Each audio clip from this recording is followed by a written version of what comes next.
A gente vai chamar a próxima mesa, que inicia às 9 horas, estamos 9 horas horário local.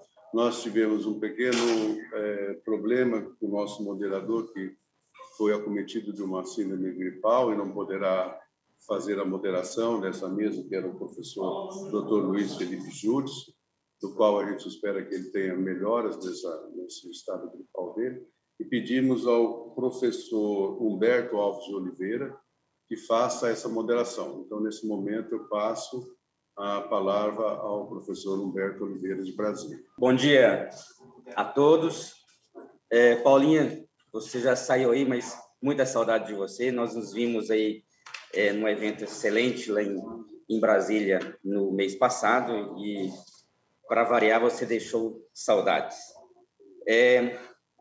E é uma honra poder substituir o doutor Luiz Felipe Júdice. Eu acho uma pessoa fantástica, uma história extremamente significativa e importante principalmente para a cirurgia torácica como um todo, mas quando se fala em cirurgia de traqueia, ele é um ícone.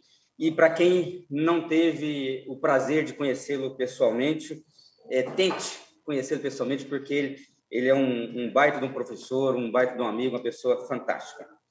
E por isso é uma honra poder substituir ele aqui nessa coordenação e desejando a ele que ele tenha melhores aí dentro dessa, que seja só uma gripezinha.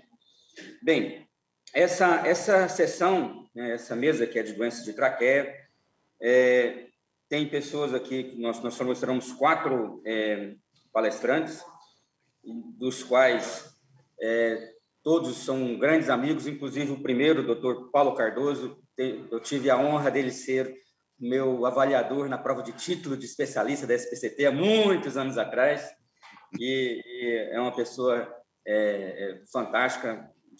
E o Dr. Paulo Cardoso vai falar para nós sobre o impacto do refluxo gastroesofágico nas doenças da traqueia, na qual ele tem um trabalho, eu já uso, viu, doutor Paulo, esse seu trabalho, assim, desde quando você o publicou a respeito desse assunto, que é fantástico, extremamente pertinente, e fez muita mudança na minha condução clínica nos meus pacientes desde a sua publicação. Obrigado por tudo e, por favor, tenha a palavra. Obrigado, Humberto. Eu queria agradecer pessoalmente ao Fernando pela gentileza, os meus amigos, né, tão bons amigos do Amazonas, aí, o Fernando, o Arteiro, o Messias, um grupo muito bom. Um abraço grande para a Paula também, que é nossa queridíssima, e é um expoente internacional do qual todos nós temos muito orgulho, né? Aprendemos sempre, aprendi muito com ela hoje. Vamos lá, então vamos a esse assunto. Eu vou compartilhar a minha tela, vou pedir apenas a organização do evento. Eu estou fazendo isso de casa, eu às vezes tenho uma certa instabilidade na minha internet aqui, então se houver qualquer problema, como eu vou estar de tela cheia, não vou estar vendo, é só me avisar no chat aqui perdão, no WhatsApp que eu refaço, mas acho que não vai ter problema não. E Humberto, é sempre bom falar contigo, um grande abraço aí, é sempre bom. Pena que nós não estamos juntos, né? O gostoso é a gente voltar para estar junto mesmo. Bom, eu vou compartilhar a minha tela aqui, vou pedir a vocês só que confirme, Humberto, se está tudo certo, se a tela está aparecendo, está direitinho, né? Está direitinho, está aparecendo aqui. Então tá ótimo. Bom, então vamos lá. A ideia é a gente falar um pouquinho sobre o impacto do refluxo nas doenças da traqueia. Isso é um assunto que já nos interessa há bastante tempo e eu queria lembrar que eu não tenho nenhum conflito de interesse específico nesse tópico. Uma coisa que eu sempre gosto de lembrar é esse estudo anatômico, que é muito antigo e que nos traz justamente ao que nós temos hoje. Né? Se vocês olharem de cima para baixo, desde os cetáceos, quer dizer, dentro do filo dos mamíferos, que tem a via aérea completamente separada, né, da via digestiva, porque senão eles, cada vez que comessem, morreriam afogados, né? Até à medida que nós vamos chegando ao homem, lá embaixo, à direita, nós vemos que a distância vai aumentando, né, entre o topo da epiglote, o ádito laríngeo e a proteção da via aérea. E existe também um fluxo cruzado de respiração e deglutição, que é o preço que nós pagamos para a fonação, né? Nós desenvolvemos a fonação, a comunicação através disso. Então, existe uma coordenação crítica entre a faringe e o relaxamento do crico faríngeo, e isso facilita refluxo e facilita também microaspiração e aspiração. As manifestações respiratórias aí do refluxo abrangem uma enorme gama de doenças como asma, tosse crônica, várias laringopatias, sinusopatias, alguns dizem até que a otorrinolaringologia seria uma outra ciência hoje, se não existisse o refluxo, porque o refluxo é responsável por várias coisas, doenças pulmonares intersticiais, bronquite obliterante, que é uma coisa muito importante após transplante, e a estenose da via aérea central, que ficou lá no fim da fila, e eu vou explicar por quê. A primeira pessoa a descrever essas manifestações respiratórias foi o grande Ronald Belsey, que foi um cirurgião torácico de Bristol, isso nos anos 60. Em 1960, ele publicou uma série enorme de mais de 600 casos, mostrando que 61% desses pacientes tinham manifestação respiratória, né? E dentro dessas cirurgias antirrefluxo que ele fez na época, e na época não se explicava muito isso.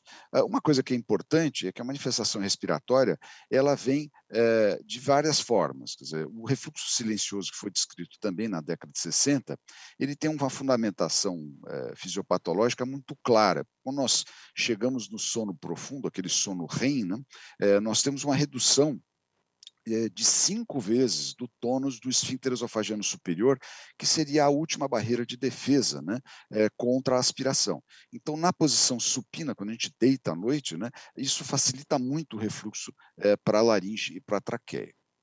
Bom, a frequência de sintomas também é grande, a gente tem várias, por exemplo, manifestações laringológicas que eu falei há pouco, etc. Na estenose traqueal idiopática, se sabe que é em torno de 20%, e nós vamos discutir isso um pouquinho adiante. Das laringopatias, isso vem também da década de 60, que começou a se estudar isso, mas só em 1983 é que esse indivíduo chamado Bain descreveu a estenose subglótica como alguma coisa relacionada à questão do refluxo. E isso não é novo, quer dizer, 100 anos antes, né, o grande William Osler, que foi um médico de Toronto, que fez toda a sua carreira em Oxford e depois fundou a Johns Hopkins nos Estados Unidos, ele já descreveu no seu livro famoso chamado Principles and Practice of Medicine, dos paroxismos de asma que poderiam ser induzidos pelo excesso de comida no estômago, etc. E a gente sabe que isso é verdadeiro, a gente encontra muito isso em adultos e em crianças. Bem, dito isso, uma coisa que é importante é que essa correlação ela não pode ficar na seara clínica pura e simples. Nós precisamos de métodos de investigação para avaliar isso. O método mais importante aí é a pH-metria de 24 horas, que é um recurso que nós temos, uma vez que uma boa parte desses pacientes com manifestação respiratória não tem sintoma de refluxo. Então, por isso que a gente vai chamar daqui para frente RGE, refluxo gastroesofágico, e não DRGE, que é doença de refluxo gastroesofágico. Por quê? Porque a maioria dos pacientes não tem doença de refluxo, ele não tem regurgitação ácida, pirose, esofagite, nada disso. Ele tem a manifestação respiratória como seu fator principal. Então, isso é muito importante, vem sendo estudado em vários estudos multicêntricos, etc. Nós vamos falar um pouquinho sobre isso mais para frente. Nós fizemos a nossa parte também, sobretudo na época que eu estava no Rio Grande do Sul, a gente publicou 4 trabalhos sobre isso, quer dizer, correlacionando a questão do refluxo com doença respiratória em pacientes com asma, a gente fez um estudo prospectivo, depois dos pacientes com doença avançada, pós-transplante pulmonar, nos pacientes com fibrose pulmonar idiopática e, por fim, nos pacientes que têm a tríade patogênica da tosse crônica e que têm rinocinusopatias, tosse crônica e asma. Então, mostramos que existe uma correlação realmente próxima. Bom, vamos dar um pulo agora para a traqueia e vamos ver o que interessa para nós esse background que eu dei para vocês. Primeiro, no nosso meio hoje, nós estamos vendo uma epidemia de estenose de traqueia. Por quê? Porque a causa traumática é a mais comum e a pós-intubação é a mais frequente no nosso meio hoje, no nosso centro, em torno de 85% a 90% dos pacientes que vêm com estenose de traqueia são estenose pós-intubação. Existe uma gama de outras doenças que nós não vamos abordar aqui, mas que podem ser agravadas também pela questão do refluxo, nós vamos falar isso mais tarde.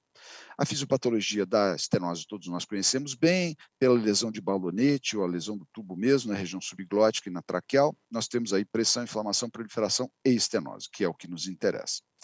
Hoje, como eu falei, nós temos uma epidemia em São Paulo, que tem população aí na região metropolitana de quase 12 milhões, tem 5 milhões de automóveis, 1 milhão de motocicletas. Então, a quantidade de pacientes com trauma, com TCE e com outras doenças também, mas trauma hoje é uma causa muito frequente, foi adicionada da pandemia de Covid. Então, para vocês terem uma ideia, a gente atendia em média 1.800 pacientes ano, eu, o doutor Hélio Minamoto e o Benoit, nos nossos 2 ambulatórios semanais no Hospital das Clínicas, que hoje já está passando de 2.000, né, por ano, com estenose traqueia. É muita doença, é muita doença. Então, isso aumentou bastante, e não só na região subglótica, como laringotraqueal e traqueal propriamente dita. Bem, a questão da estenose subglótica com refluxo já vem de muito tempo, dos anos 80, e esse indivíduo chamado James Kaufman e o Frank Little, que são do trabalho de baixo, 1985, fizeram um estudo seminal que a gente utiliza até hoje para explicar essas coisas. E a gente sabe que pacientes com intubação críticos, com refluxo, etc., têm maior risco de estenose, sobretudo os pacientes que têm refluxo supraesofágico, e isso tem que ser detectado, porque isso auxilia no tratamento da estenose. Se nós olharmos aqui, nesse grupo, estenose idiopática tem 45% de refluxo, quase metade dos pacientes têm refluxo. Então, talvez ela não seja tão idiopática assim quanto a gente imagina, por isso que eu coloquei esse ponto de interrogação grande. Isso a gente tem que discutir realmente toda vez que vê esses pacientes e investigar proativamente.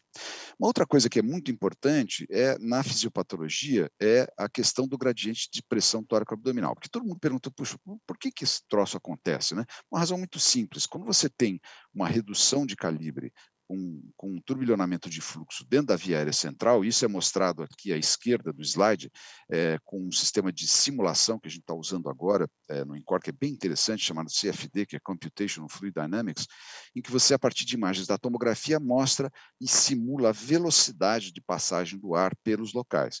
E a gente sabe que nessa região, a velocidade, a resistência é tanto maior quanto mais próximo você estiver da subglote, né? E isso é uma das razões pelas quais a gente tem uma alteração da dinâmica do fluxo das vias aéreas e mudança do sistema pressórico torácico e abdominal como um fator facilitador de refluxo do material do compartimento abdominal, quer dizer, do estômago, e para o esôfago, no compartimento torácico, pela pressão negativa. E isso já está bem definido como nas pH-metrias que chegam a 70% de serem anormais. Então, isso é muito importante a gente lembrar, de novo, que tem que olhar a pH-metria. Outras coisas vão subir lá para a região da traqueia também, da subglote, para a laringe, dentre eles alguns ácidos biliares, que têm uma ação específica nas células epiteliais da traqueia. Isso está bem estudado agora, recentemente, sobretudo com a detecção de ácido desoxicólico e litocólico nesse local. Quer dizer, não é só ácido que sobe, tem outras coisas também. Então, como é que a gente investiga esse paciente? O bom é fazer uma boa anamnese, exame clínico, é importante fazer um exame otorrinolaringológico, nós usamos sempre esofagomanometria, pH-metria de 24 horas com 2 eletrodos, ou impedância pH-metria. E esse é o resultado típico.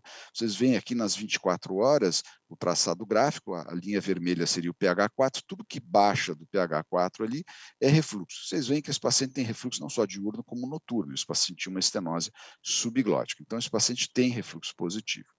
Se nós olharmos ainda na investigação diagnóstica com radiografia e com endoscopia, nós vamos ver que só 11% dos casos, num estudo preliminar que nós fizemos, tinham alguma manifestação endoscópica. Então, por favor, lembrem que não é doença do refluxo, é uma outra coisa. E isso o gastroenterologista tem muita dificuldade de entender quando ele discute isso com a gente. Esses são os achados de laringite posterior, traqueite severa e granuloma com fundo cego. Tudo isso pode estar associado, né, quando você faz uma laringoscopia, faz uma broncoscopia, com a questão do refluxo. Isso deve ser levado em consideração. Deixa eu pular aqui, pronto. Então, de posse disso, o Humberto até citou, nós temos um estudo agora recentemente, com 175 pacientes, que nós acompanhamos por um período longo, de 4 anos. E fizemos um estudo de prevalência nesse grupo de pacientes de refluxo e depois um estudo de tratamento, de como é que nós íamos abordar esses pacientes. E a demografia está aqui, são pacientes com a maioria deles com lesão na subglótica, né, e 82% deles com traqueostomia, com um desfecho que a gente considerou favorável, definido por ou a ausência de necessidade de dilatações, ou o paciente entrou em protocolo cirúrgico e resolveu a sua estenose em definitivo, ou decanulação definitiva dos pacientes que tinham prótese ou traqueostomia, o tubo T e assim por diante. Se nós olharmos rapidamente, compararmos o grupo que foi submetido à fundoaplicatura, porque tinha um refluxo muito acentuado, né, com IMC, com Demister geralmente acima de 28/30, na presença ou ausência de sintomas, versus o grupo que foi tratado por omeprazol por um período de 2 anos e acompanhado, nós vamos ver que o desfecho foi favorável para o grupo de fundoaplicatura. E nós, como fizemos um propensity score matching, quer dizer, um score de propensão, olhamos aqui e vimos que o grupo de fundoaplicatura tinha uma chance 5,3 vezes maior de resolução em 2 anos da sua estenose do que o grupo com omeprazol. E aí eu remeto a vocês aquilo que eu falei há pouco, né? Quer dizer, são os pacientes que não é só ácido que sobe lá, né? Nós temos, se você zerar o ácido com IBP, você tem refluxo, só que ele não é ácido, então ele tem as outras enzimas, os ácidos biliares, etc., que também lesam a traqueia. Uma outra coisa que é interessante é quando nós comparamos o grupo de omeprazol com um grupo que não tinha refluxo, que tinha uma pH-metria normal, que a gente chamou aqui de observação, sem refluxo patológico, nós vamos ver que o grupo de omeprazol tem uma chance muito inferior de resolver a sua estenose do que o grupo sem refluxo patológico a pH-metria. Ou seja, a ausência de refluxo realmente ela é muito melhor do ponto de vista prognóstico, razão pela qual vocês têm que investigar isso, né? E, por fim, se nós compararmos o grupo de fundoaplicatura versus o grupo que não tinha refluxo e acompanhar esses doentes por 2 anos, nós vamos ver que não tem diferença. Quer dizer, ou seja, a partir do momento que você faz fundoaplicatura, você torna esse indivíduo um indivíduo sem refluxo e ele age como um paciente sem refluxo, naturalmente, né? Então, eu acho que isso é bem interessante. Então, essas são as conclusões, quer dizer, que eu já falei para vocês, que são, quer dizer, a fundoaplicatura bem indicada, ela é ótima na evolução desses pacientes. Os fatores como enzima digestiva estão associados, mas existem outros fatores que eu queria usar esses últimos minutos para explicar para vocês. Essa foi a publicação que a gente fez no Journal recentemente, e tivemos 2 comentários bem interessantes, e vocês veem que isso é uma coisa nova, né?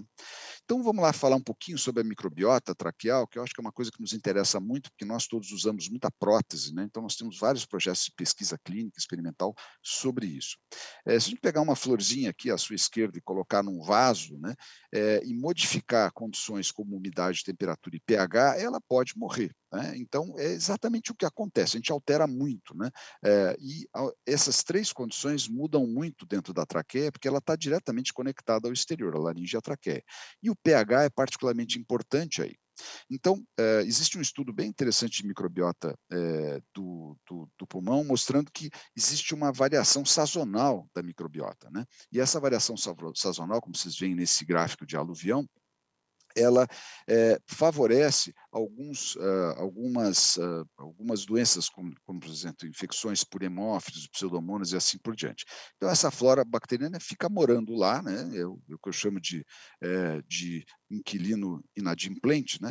E nós temos que estudar isso. Nós fizemos um estudo inicial do biofilme de próteses, que mostra bem isso, e mostrou que o conteúdo é polimicrobiano, né? Dentre eles, a pseudomonas é o mais comum, que a gente vê em outras doenças. E, a partir daí, nós propusemos um estudo clínico que vai ser realizado, onde nós vamos fazer o sequenciamento 16S-RNA, que traz, esse aqui é um dos pacientes, já com quase 400 germes diferentes, e aí você pode estudar essa microbiota mais a fundo e entender exatamente as variações dentro desse sistema, sobretudo nos pacientes com prótese, né? Outra coisa que é interessante na parte de controle da microbiota, que parece que tem uma importância grande na estenose, são as próteses com modificação de superfície. Isso aqui é uma colaboração que nós fizemos com a Universidade de Barcelona, e eles desenvolveram uma superfície das próteses de silicone com sais de prata, que são bactericidas e bacteriostáticos, e particularmente contra estáfilo e pseudomonas, que são germes, sobretudo pseudomonas, colonizadores frequentes em pacientes com doença respiratória crônica. E, atualmente, temos um estudo em colaboração com a Universidade Federal de São Paulo, a Universidade do Estado de São Paulo, usando plasma frio de hélio, né, que tem uma ação bactericida também, e a nossa intenção, nós estamos acabando a parte experimental agora, e já publicamos os primeiros papers, e provavelmente o ano que vem nós começamos já o estudo clínico, que esse é um gás inerte que a gente pode instilar dentro dos pacientes, sobretudo com tubo T, que corresponde a mais ou menos 80% dos pacientes que nós temos hoje. Então, em conclusão, manifestação respiratória de refluxo é frequente, a gente tem que lembrar disso, e ao contrário do que o gastroenterologista e o cirurgião digestivo vê, o sintoma digestivo é muito infrequente. Então, é importante você ser proativo e investigar isso diretamente. Tem que ser direcionada a investigação com pH-metria.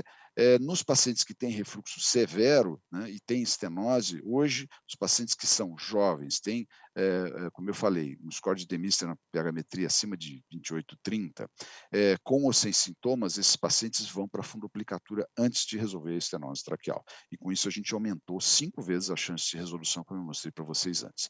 E, por fim, a questão da microbiota traqueal parece que pode ser alterada também por essas alterações do refluxo, por microaspiração de ácido, etc., e precisam ser estudadas. Então, nós temos já 2 estudos em andamento para métodos de controle dessa microbiota traqueal, na tentativa de aumentar a chance de sucesso da resolução do problema da traqueia. Eu queria agradecer a todos, mais uma vez, agradecer muito o Fernando e a equipe toda do workshop, e estou ansioso também para ver as próximas palestras dos meus colegas aqui, que são muito interessantes. Muito obrigado, é sempre um prazer estar com vocês aqui.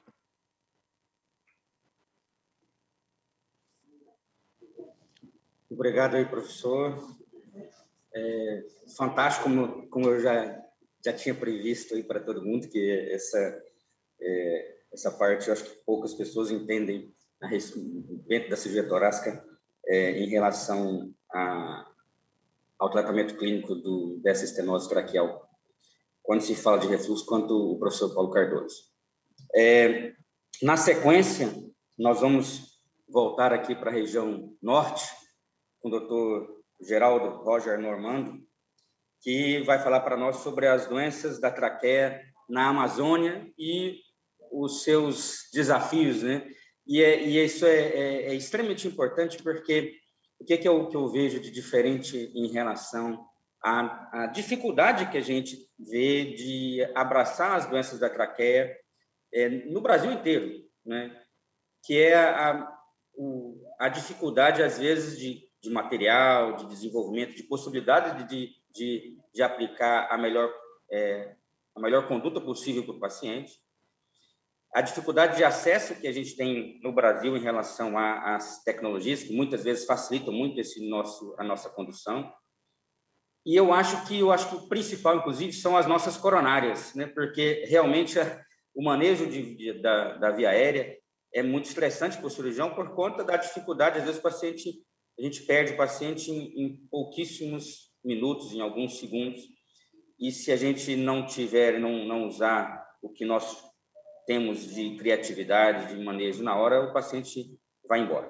Então, com certeza o Dr. Roger já passou por grandes percalços aí, que ele pode nos ensinar a como manejar isso. Dr. Roger Normando, por favor. Gente, bom dia. Muito obrigado pelo convite. E eu gostaria muito de parabenizar essa equipe aqui de Manaus, que já mantém há 4 anos esse legado de manter viva esses temas tão febris na nossa especialidade.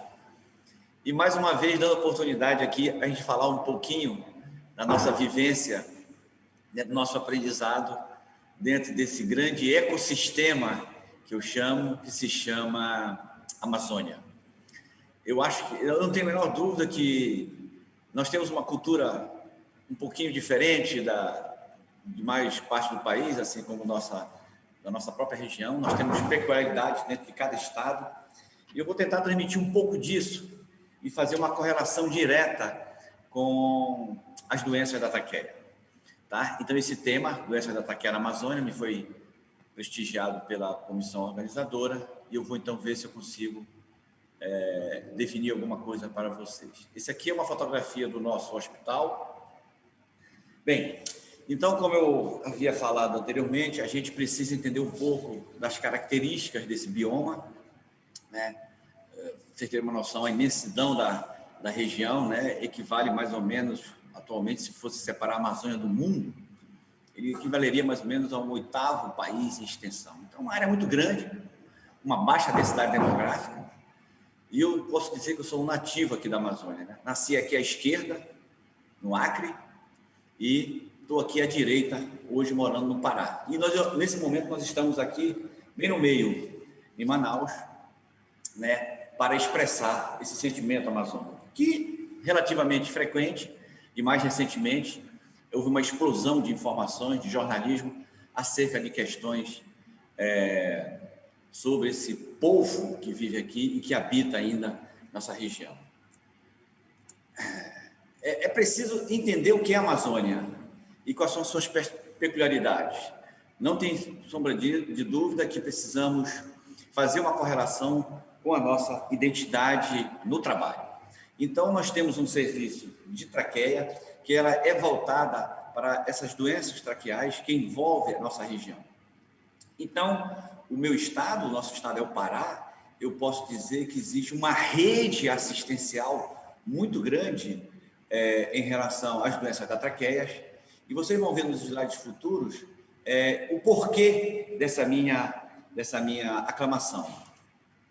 Então, o que nós temos? O que nós temos é um estado preocupado com a doença, com as assistências em cirurgia de traqueia. Os detalhes eu não vou entrar em ação, porque foram alguns 2 anos de conturbado relações com o governo para poder montar esse serviço. E hoje nós temos no Hospital Galileu, que é uma cidade colada a Belém, fica a 20 minutos do centro da cidade, um centro de referência do SUS para a doença de traqueia. E nós vamos dizer assim, nós organizamos esse serviço, já hoje temos 6 anos de vivência. À época, isso foi motivo de publicações nos jornais da cidade, chamou a atenção do apelo, e isso tinha uma intenção clara de diminuir o número de pacientes com traqueostomia na nossa região. Então, nós fomos convidados para montar esse serviço, e ele já dura, então, 6 anos. É um serviço modesto, eu diria, então, tá? Nós fomos funcionando diretamente desde 2016, paramos mais ou menos uns 5 meses durante a pandemia, porque o hospital virou um centro de referência de Covid. Nós somos 3 cirurgiões titulados pela Sociedade Brasileira de Cirurgia Torácica, nós temos uma equipe de anestesiologia muito ajustada com o nosso trabalho, e lá recebemos residentes de cirurgia torácica, residentes de cirurgia geral, já passaram também residentes de pneumologia, residente de cirurgia do trauma, porque isso é uma particularidade que eu vou falar mais à frente. Temos um enfermeiro dedicado à traqueia e um instrumentador. No hospital, nós temos uma equipe clínica de fisioterapia e de fono também envolvida no trabalho. Lógico, com algumas intempéries, mas de modo geral funciona muito bem, bem ajustado. Então, essa é uma fotografia que nós temos aqui, por exemplo, uma enfermaria só de traqueia, né? À esquerda, lá em cima, 3 pacientes, e aqui, um domingo de manhã, 4 altas que a gente ia dar, e além do mais, temos recebido alguns amigos, alguns cordiais amigos, que não só, vamos dizer assim, aprendem, mas muito mais, eles chegam lá e nos ensinam um pouco da cirurgia das vias aéreas. Tá? Eu diria que esse slide é o slide que mais bem expressa esse sentimento amazônico, especificamente no meu estado. Porque o que eu vejo? Conversando com os colegas de Roraima, do Acre, de Rondônia e de Manaus, a concentração da população nesses estados, ela se dá na capital. E a assistência médica de maior expertise em traqueia também está na capital. No Pará não é bem assim. Nós temos aquele centro de referência e, fundamentalmente, em terapia intensiva e em CTI, ele está muito bem espalhado, muito bem borrifado em toda a região, com pontos geográficos interessantes. Então, se você tem um paciente com estenose de traqueia, vamos dizer aqui à esquerda, aqui, né? Aqui mais ou menos na região de Santarém, ou mais embaixo aqui na região de Marabá, esses pacientes são transportados para Belém e lá nós damos continuidade ao tratamento. A maioria desses pacientes são pacientes que já estão traqueostomizados, né, que essa traqueostomia foi feita no interior, lá na cidade, e então são transportados porque houve alguma dificuldade na descanulação e a gente então dá continuidade a esse processo. Então esse slide é um slide específico do Pará, onde nós temos um pouco mais de 50% dos pacientes procedentes do interior do estado e mais ou menos a metade dos pacientes da capital, eu diria da região metropolitana de Belém, incluindo algumas outras cidades próximas.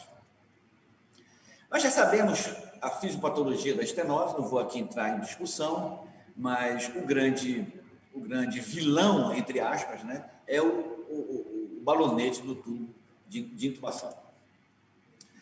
Nós podemos dizer que esse serviço foi montado nitidamente como uma escola brasileira, ou seja, originalmente brasileira. Então, nós começamos vendo teses por exemplo, aqui eu citei a tese de Vicente Forte, nós temos conversado com figuras ilustres que comandam muito bem a traqueia no mundo. Para quem tiver com saudade do Dr. Felipe Júdice, que não pôde estar presente, eis aí uma fotografia para arrefecer nossa saudade dele. E outras importantes pessoas, digamos assim, que estão envolvidas com o tema, que também já fez parte do nosso aprendizado. Então, a nossa escola é uma escola bem nacional, com suas expressões regionais, digamos assim. Lógico que também a gente precisa de uma formação de além-mar, ou seja, a gente precisa de uma formação de fora que tenha também consistência para, logicamente, fundamentar nosso trabalho. Tá? Então, juntando, mesclando toda essa turma de fora com essa turma daqui do país, a gente acabou formando um grupo legal, um grupo que a gente convive muito bem e que eu convido vários colegas do Brasil todo para que frequentem lá o nosso serviço. É ao sábado, a gente passa o sábado todo trabalhando e no final do dia a gente vai tomar, normalmente a gente sai para tomar uma serpinha. Bem, o nosso material endoscópico é um material simples, né? Temos um set de vídeo, uma ótica de 5, de 10 milímetros, 0,30 graus, é uma ótica, nós usamos muito pouco o fibro, é tudo rígido. Temos um traqueoscópio de Júdice, que ajuda bastante, principalmente nas dilatações, né? Broncoscópio rígido, vera de dilatação, laringoscópio de suspensão, e a única OPE que nós temos à mão sempre são os tubos de Montgomery, tá? Então, nisso nós fazemos, vamos dizer assim, um material bem razoável para que a gente possa dar prosseguimento ao nosso serviço. De um modo geral, o que nós temos usado são material bastante simples. Ok? Aqui uma fotografia da ótica, dos dilatadores.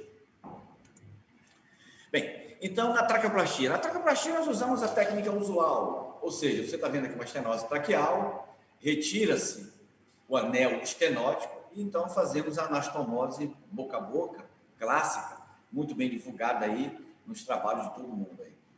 Isso aqui é um aspecto final de uma anastomose após, acho que 10 dias, mais ou menos.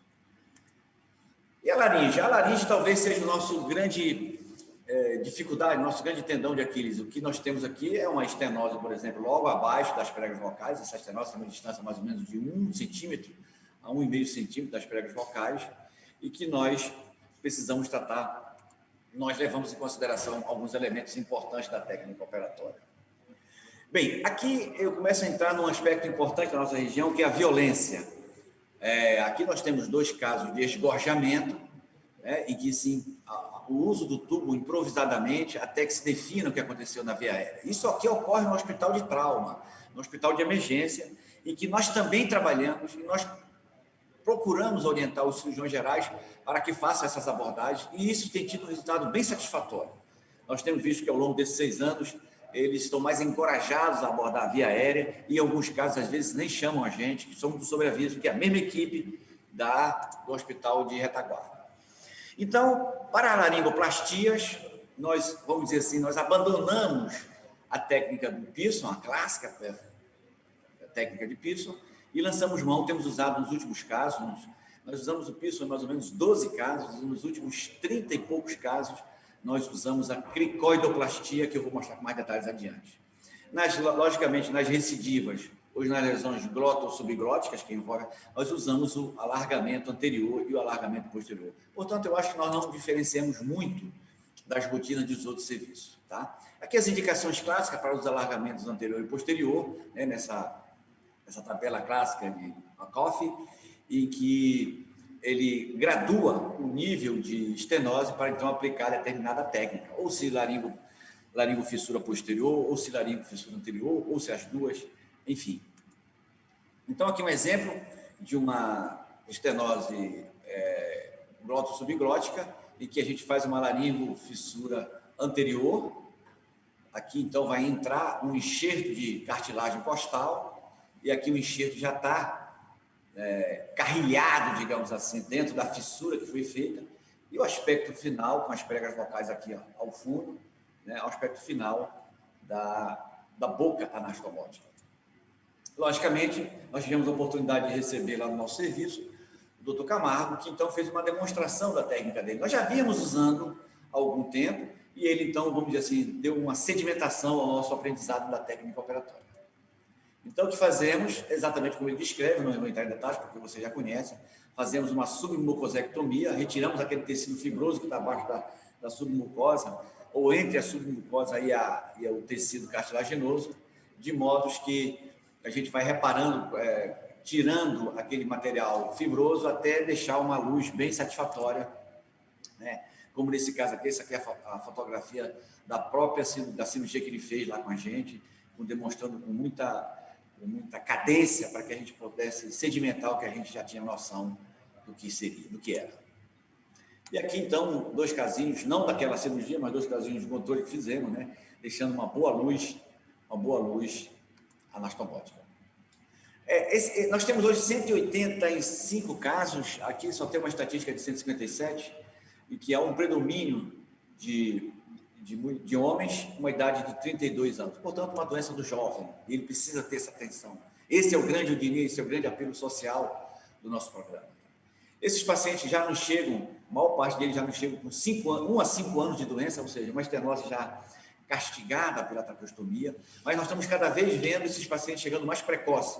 Às vezes, nos últimos pacientes que nós recebemos, todos eles tinham, nos últimos 4 pacientes, todos eles tinham menos de 6 meses de doença. É só a questão do tráfego, do tamanho do estado que dificulta a chegada ao nosso serviço. Nós estamos vendo isso cada vez mais frequentemente, graças a Deus. A grande causa, logicamente, a principal causa é o túmoro traqueal, né, em 75% dos casos.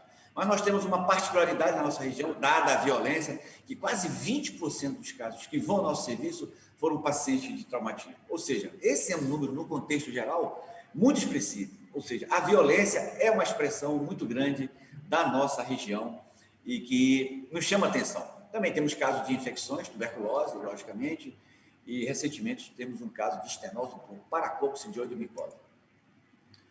Os pacientes, a maior parte vem de hospitais de Belém, veja, eles têm a lesão no interior, mas tem assistência inicial ao traumatismo craniano na capital, e eles vêm desses hospitais da capital. E um deles, o que mais nos fornece paciente, é o Hospital Metropolitano, que é um hospital de trauma. A grande maioria desses pacientes estão com estenose, estão com uma prótese, né, estão com uma canotraqueostomia, isso é comum na qualquer serviço. Né? Bem, nós temos quase 60% de casos envolvendo a laringe, ou seja, nós temos uma grande quantidade de pacientes que são submetidos a laringotraqueoplastia e uma quantidade menor de pacientes só com lesão de traqueia. No nosso serviço, no geral, o resultado global ele é até muito interessante, né? Nós já conseguimos descanular cerca de 90 pacientes, 91 quebrado agora, com alguns casos novos que a gente conseguiu descanular. Isso aí nós consideramos, na literatura, com todo aquele material modesto, um resultado bastante satisfatório. Lógico que nós temos algumas questões para discutir, levar em frente, né? Uso de moldes LT, que nós não temos, uso de laser, que algumas raras vezes a gente consegue. Nós não usamos de rotina a tomografia, porque o hospital é modesto e acabamos convivendo muito bem sem a tomografia. Tá? E em casos especiais, a gente usa a broncofibroscopia. Nós precisamos estender essas questões para as crianças, que realmente nós não temos um serviço de crianças.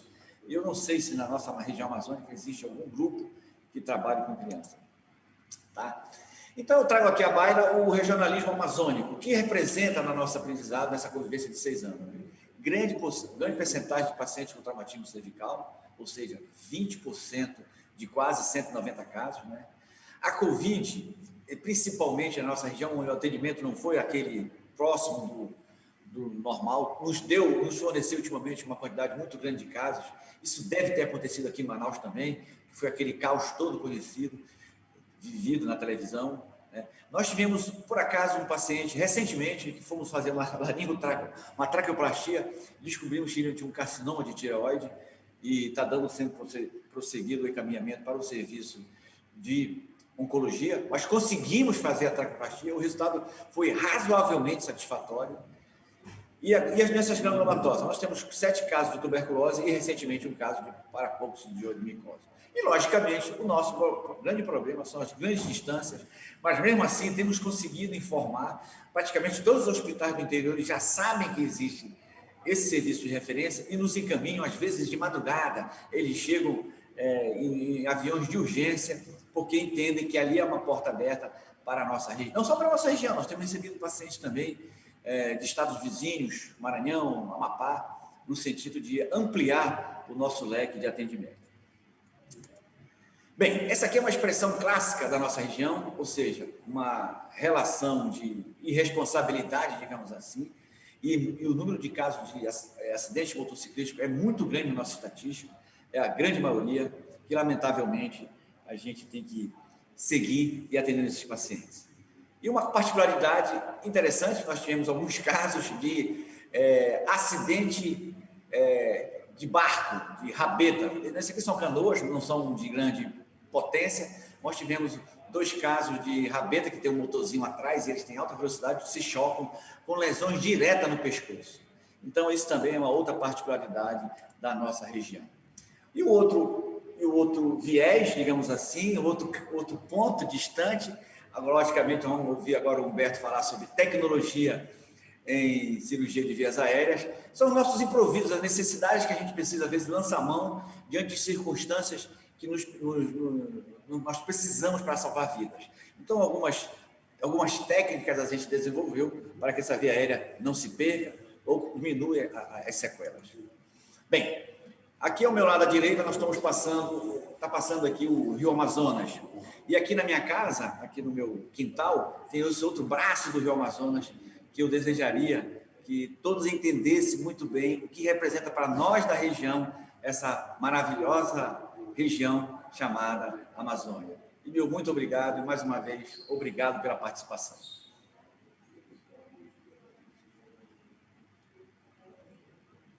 Parabéns, Roger, pela excelente apresentação. E como eu já previa, né, você mostrou muito bem o sufoco que nós passamos muitas vezes. E vou te falar, esse sufoco não necessariamente é numa região onde que você seria só no interior do país. Não, de vez em quando, às vezes você está em situações, mesmo que seja lá na capital do país, no estado base, que você tem que fazer uso do que a gente chama de métodos de fortuna para poder conseguir salvar o paciente. Eu acho que quem está habituado a passar e a entender bem todos esses detalhes em relação a esse manejo da via aérea acaba conduzindo isso muito bem.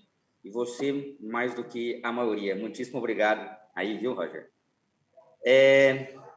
Seguindo agora a condução aqui, vou apresentar o mais simples dos palestrantes de hoje, o mais humilde, por exemplo, que sou eu.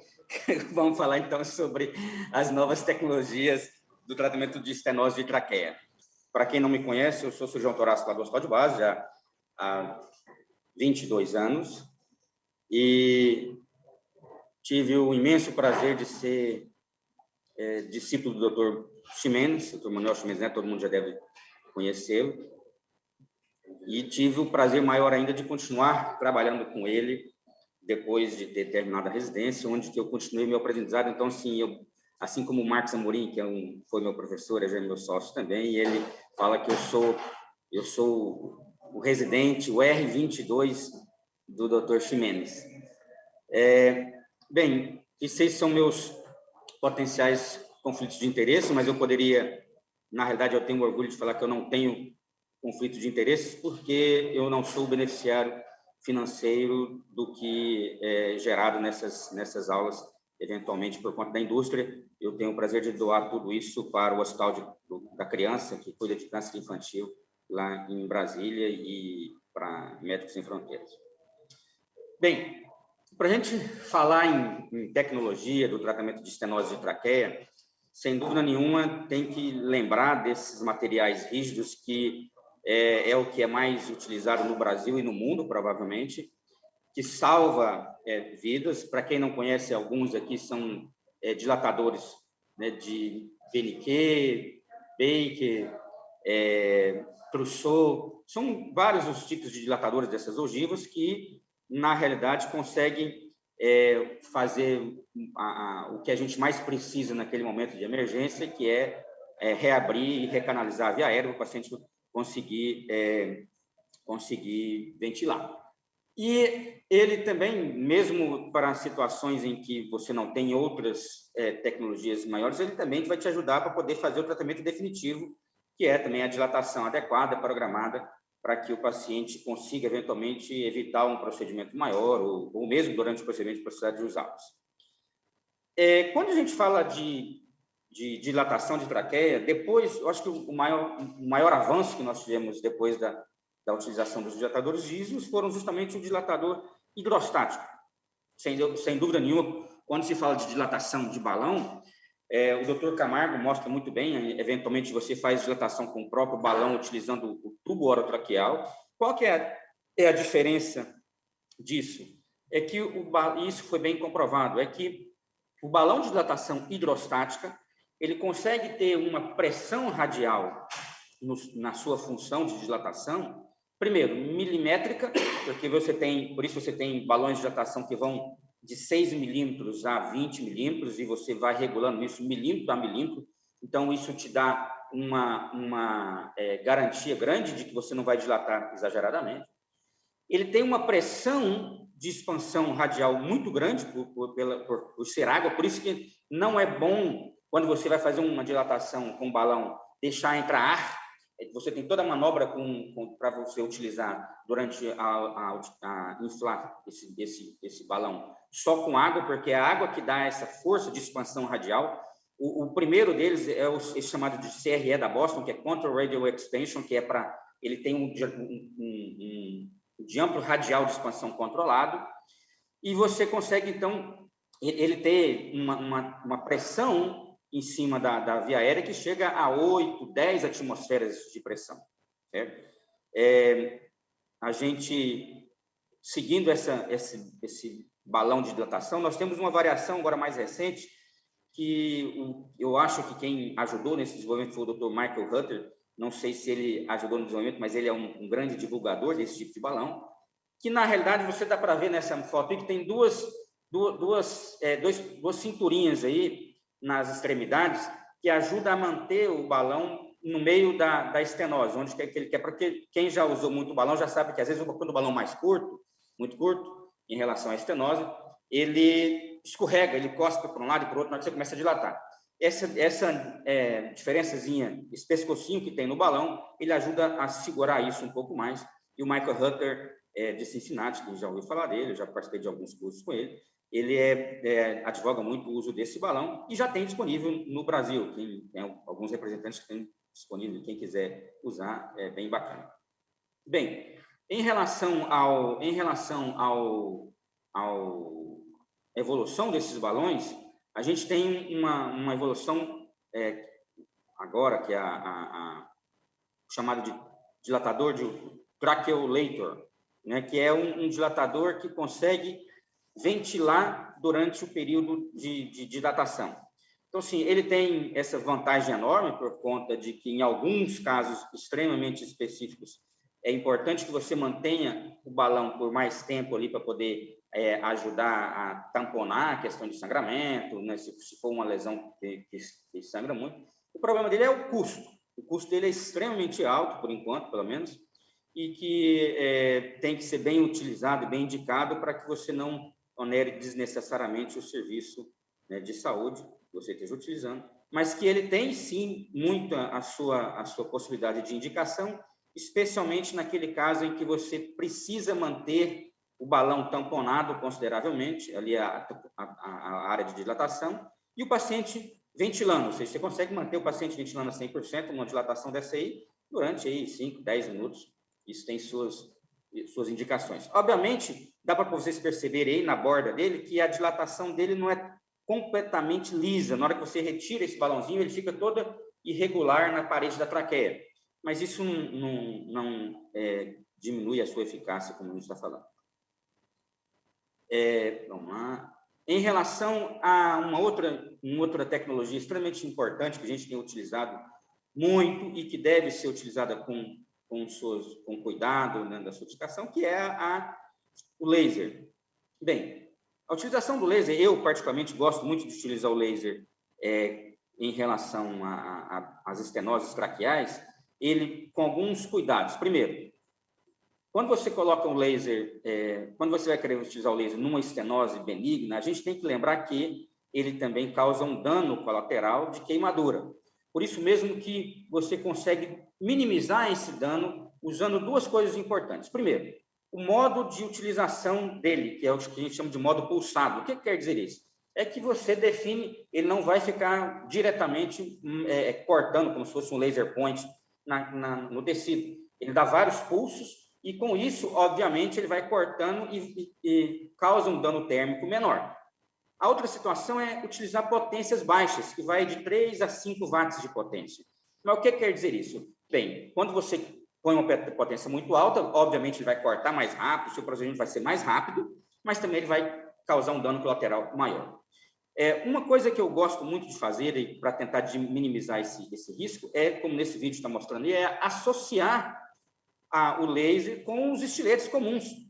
Né? A Ferrari mesmo tem esse kitzinho, eu estou vendo aí, mostrando a utilização de vários, porque às vezes tem uma forma desses estiletes que ele pode se adequar um pouco melhor à sua dilatação. E aí você vai dilatando devagar, dilatando devagar, de tal forma que você vai conseguir o máximo possível de abertura da via aérea para você colocar uma prótese necessária que você estiver querendo colocar, com o menor dano possível, dano colateral, que é o dano de esgarçamento, dano de queimadura, principalmente quando você fala no tratamento dessas lesões benignas.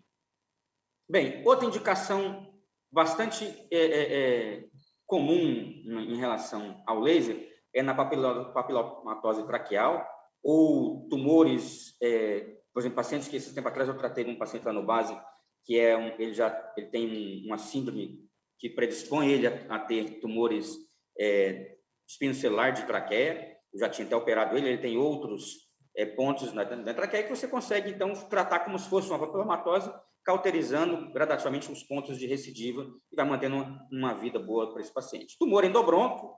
Agora, lembrar que para esses casos você tem que tomar cuidado em relação à queimadura, né, por conta do oxigênio, então você tem que ventilar o paciente com uma fração expirada de oxigênio aí até no máximo 40%. Eles indicam até 30%, mas eventualmente a gente consegue manter isso em 40% sem problemas. Granulomas. Bem, no granulomas, esse aí é um uso excepcional, ele tem suas indicações, sim, mas a gente tem que maneirar nisso e não utilizar uma tecnologia como o laser, que é caro, também para qualquer granuloma pequeno. E aí, nesses casos aí de tumor de papilomatose, tumor endobronco, de granuloma, vale sim a pena de você usar esse laser de modo contínuo e potências maiores, de 15 a 10 watts, porque aí você consegue realmente vaporizar mais facilmente essas lesões, porque o intuito é outro.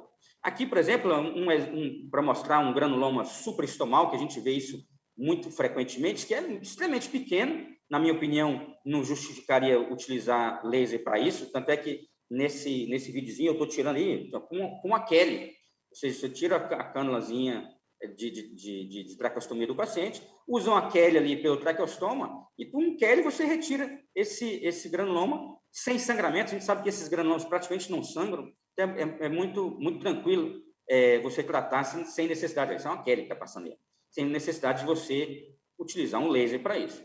Agora, por exemplo, tem outras situações. Esse caso, por exemplo, é um outro caso que eu tive, que quando, no início, eu até biopsiei isso achando que pudesse ter relação com HPV, mas não tinha. Era um granuloma supraestomal que sangrava muito, o paciente era, além de tudo, anticoagulado, e se você for ficar cortando, tirando isso no coral out, sangra bastante. Isso aí eu fiz uma ressecção com laser, recanalizou, o paciente pôde ser decanulado, porque antes ele não conseguia ser decanulado, e um granuloma supraestomal. Então, assim, granulomas supraestomais podem, sim, ser utilizados e tratados com uma tecnologia como o laser. É só ter parcimônia para não usar exageradamente, de forma exagerada, para não onerar demais o serviço público. Bem, outra indicação, o laser, eu acho que é um dos principais pontos para a gente falar, eu acho que tem ajudado muito a gente na via aérea, e aí a gente pode usá-lo também em lesões complexas que envolvem a laringe. Esses lasers de diodo e de CO2 são já usados pelo pessoal da otorrino já há muito tempo na laringe.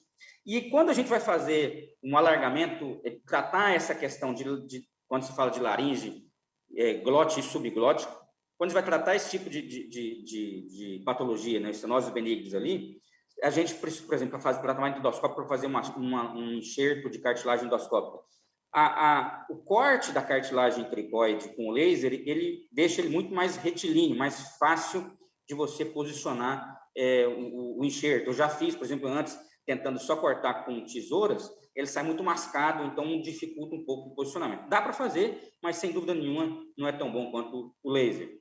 A outra situação é que a gente consegue bem cortar a comissura posterior ali, os músculos interaritenoídeos. Eventualmente, nesses casos, você tem desabamento da aritenoide, você pode fazer uma aritenoidectomia parcial nesse momento de tratamento.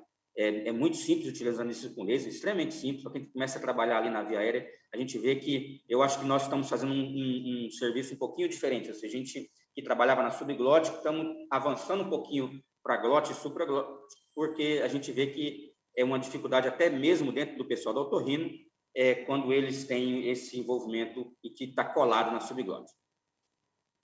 Bem, aqui dá para poder perceber a utilização de um laser na abertura, principalmente na comissura anterior. Está vendo que o laser, quando você tem que fazer uma recanalização total para fazer esse largamento, frequentemente ele deixa muito fragmento na hora que você está cortando ele lá, mas olha só a comissura anterior, esse é a comissura anterior, o corte no anel da cartilagem, tanto que isso facilita para você posicionar esse material. Vamos colocar aqui. Do lado de cá eu vou mostrar, dá para poder perceber, olha só como é que esse corte da cartilagem, isso aí eu estou abrindo a lâmina posterior da cricoide, para onde quer fazer um enxerto de cartilagem, e o corte com laser, ele fica bem retilíneo, então ele facilita bastante para você fazer enxerto e posicionar esse enxerto para poder manter essa cartilagem aberta. Eu já tentei fazer algumas vezes o alargamento laríngeo, colocando o prótese, principalmente em criança, colocando o tubo T ou o molde, sem colocar o enxerto, e realmente, para você, eu tenho os últimos 5 casos que eu tentei fazer isso, na realidade 2 teve reestenose.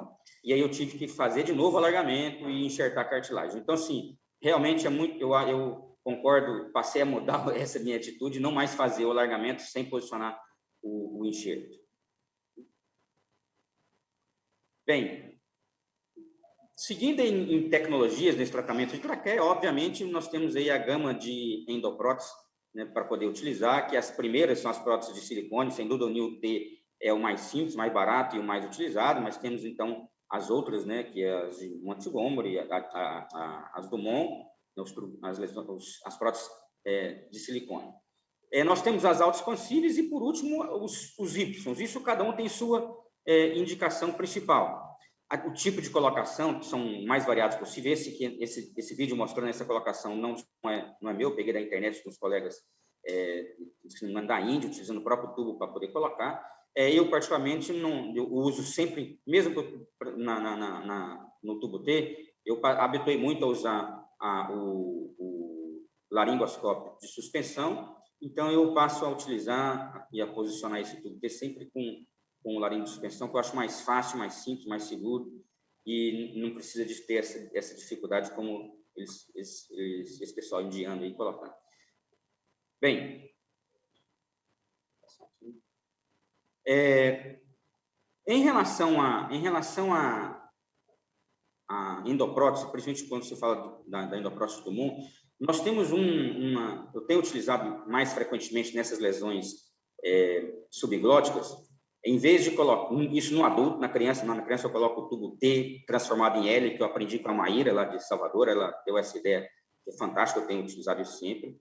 Mas no adulto, eu tenho utilizado essa prótese da Stenning, que eu estou mostrando aqui nesse videozinho à esquerda aí, que ela tem é chamada de SG da Stenning, ela é um molde subglótico, que essa porção que fica junto das pregas vocais, ela é bem fininha, permite uma mobilização maior dessas pregas vocais, e o paciente sente muito menos incômodo para falar, para alimentar. E aí, obviamente, eu fixo ela como aprendi lá com o Minamoto, né, utilizando laringe de suspensão, e eu não deixo esses birrozinhos aí. Esses birrozinhos você pode ver nesse outro vídeo aí, que esses birros eles ajudam a não mobilizar muito a prótese, mas ele machuca muito. Eu já tive um caso, inclusive, que ele furou a parede anterior da traqueia e fez um abscesso cervical de contaminação ali por conta desse birrozinho aí. Então, hoje, e mesmo ele teria que fixar, hoje eu corto todos esses birrozinhos, deixo essa prótese lisa, porque ela sempre vem com esses birrozinhos aí, eu deixo ela prótese lisa e faço a fixação, o posicionamento dela é muito mais simples. Essa aí está lisa, dá para ver que ela está totalmente lisa, que eu cortei esses fixos e dou esse pontozinho para fixar. Geralmente, nesses casos, quando tem paciente que você mantém ele traqueostomizado, ou não, esse caso aí, por exemplo, o paciente não tinha traqueostomia, ele manteve isso muito bem durante um período aí, quando você faz esse tipo de alargamento, às vezes só para a questão da comissura posterior, não necessariamente necessidade de enxerto, que eu mantenho um tempo menor, às vezes eu tenho 30, 45 dias, é o suficiente para poder ir lá depois tirar e resolver e decanular o paciente quando ele usa traqueostomia. Bem, dentro das próteses autoexpansíveis, uma que eu mais utilizei e gostava muito, mas infelizmente eles descontinuaram ela aqui, é a prótese da Boston, né, que é a Polyflex. Essa prótese da Boston, essa prótese, nesse caso, eu estava utilizando ela para uma fístula maligna, e ela tem que fixar. Esse esse fiozinho do mesmo jeito. Nós temos algumas outras disponíveis no mercado que tem a mesma funcionalidade, né, da MITech, que é o pessoal lá de Goiânia, lá da SciTech, que representa, né, a prótese da Merit. Então, nós temos alguns outros no Brasil já que substituem essa. E hoje, essa aí, ela é muito fácil de tirar, mas para a colocação dela, o aplicador era muito calibroso, então ele não era tão fácil de se colocar. Essas atuais hoje, elas são melhores para colocar. Essa aí, por exemplo, é uma delas, da Merit, que já tem disponível também no Brasil, e ela é bacana que ela dá para a gente colocar até mesmo utilizando o tubo orotraqueal. Ela tem aplicadores finos, pequenos, que você coloca o broncoscópio ou dentro dele, como está mostrando essa luzinha do broncoscópio, dentro do aplicador, ou se você tiver um bronco pediátrico, né, neonatal, você consegue colocar do lado dele, mas o aplicador ele é bem flexível, dá para poder perceber aqui o dispensador, né, que dá para perceber a curva que ele faz, eu já coloquei ele utilizando um tubo,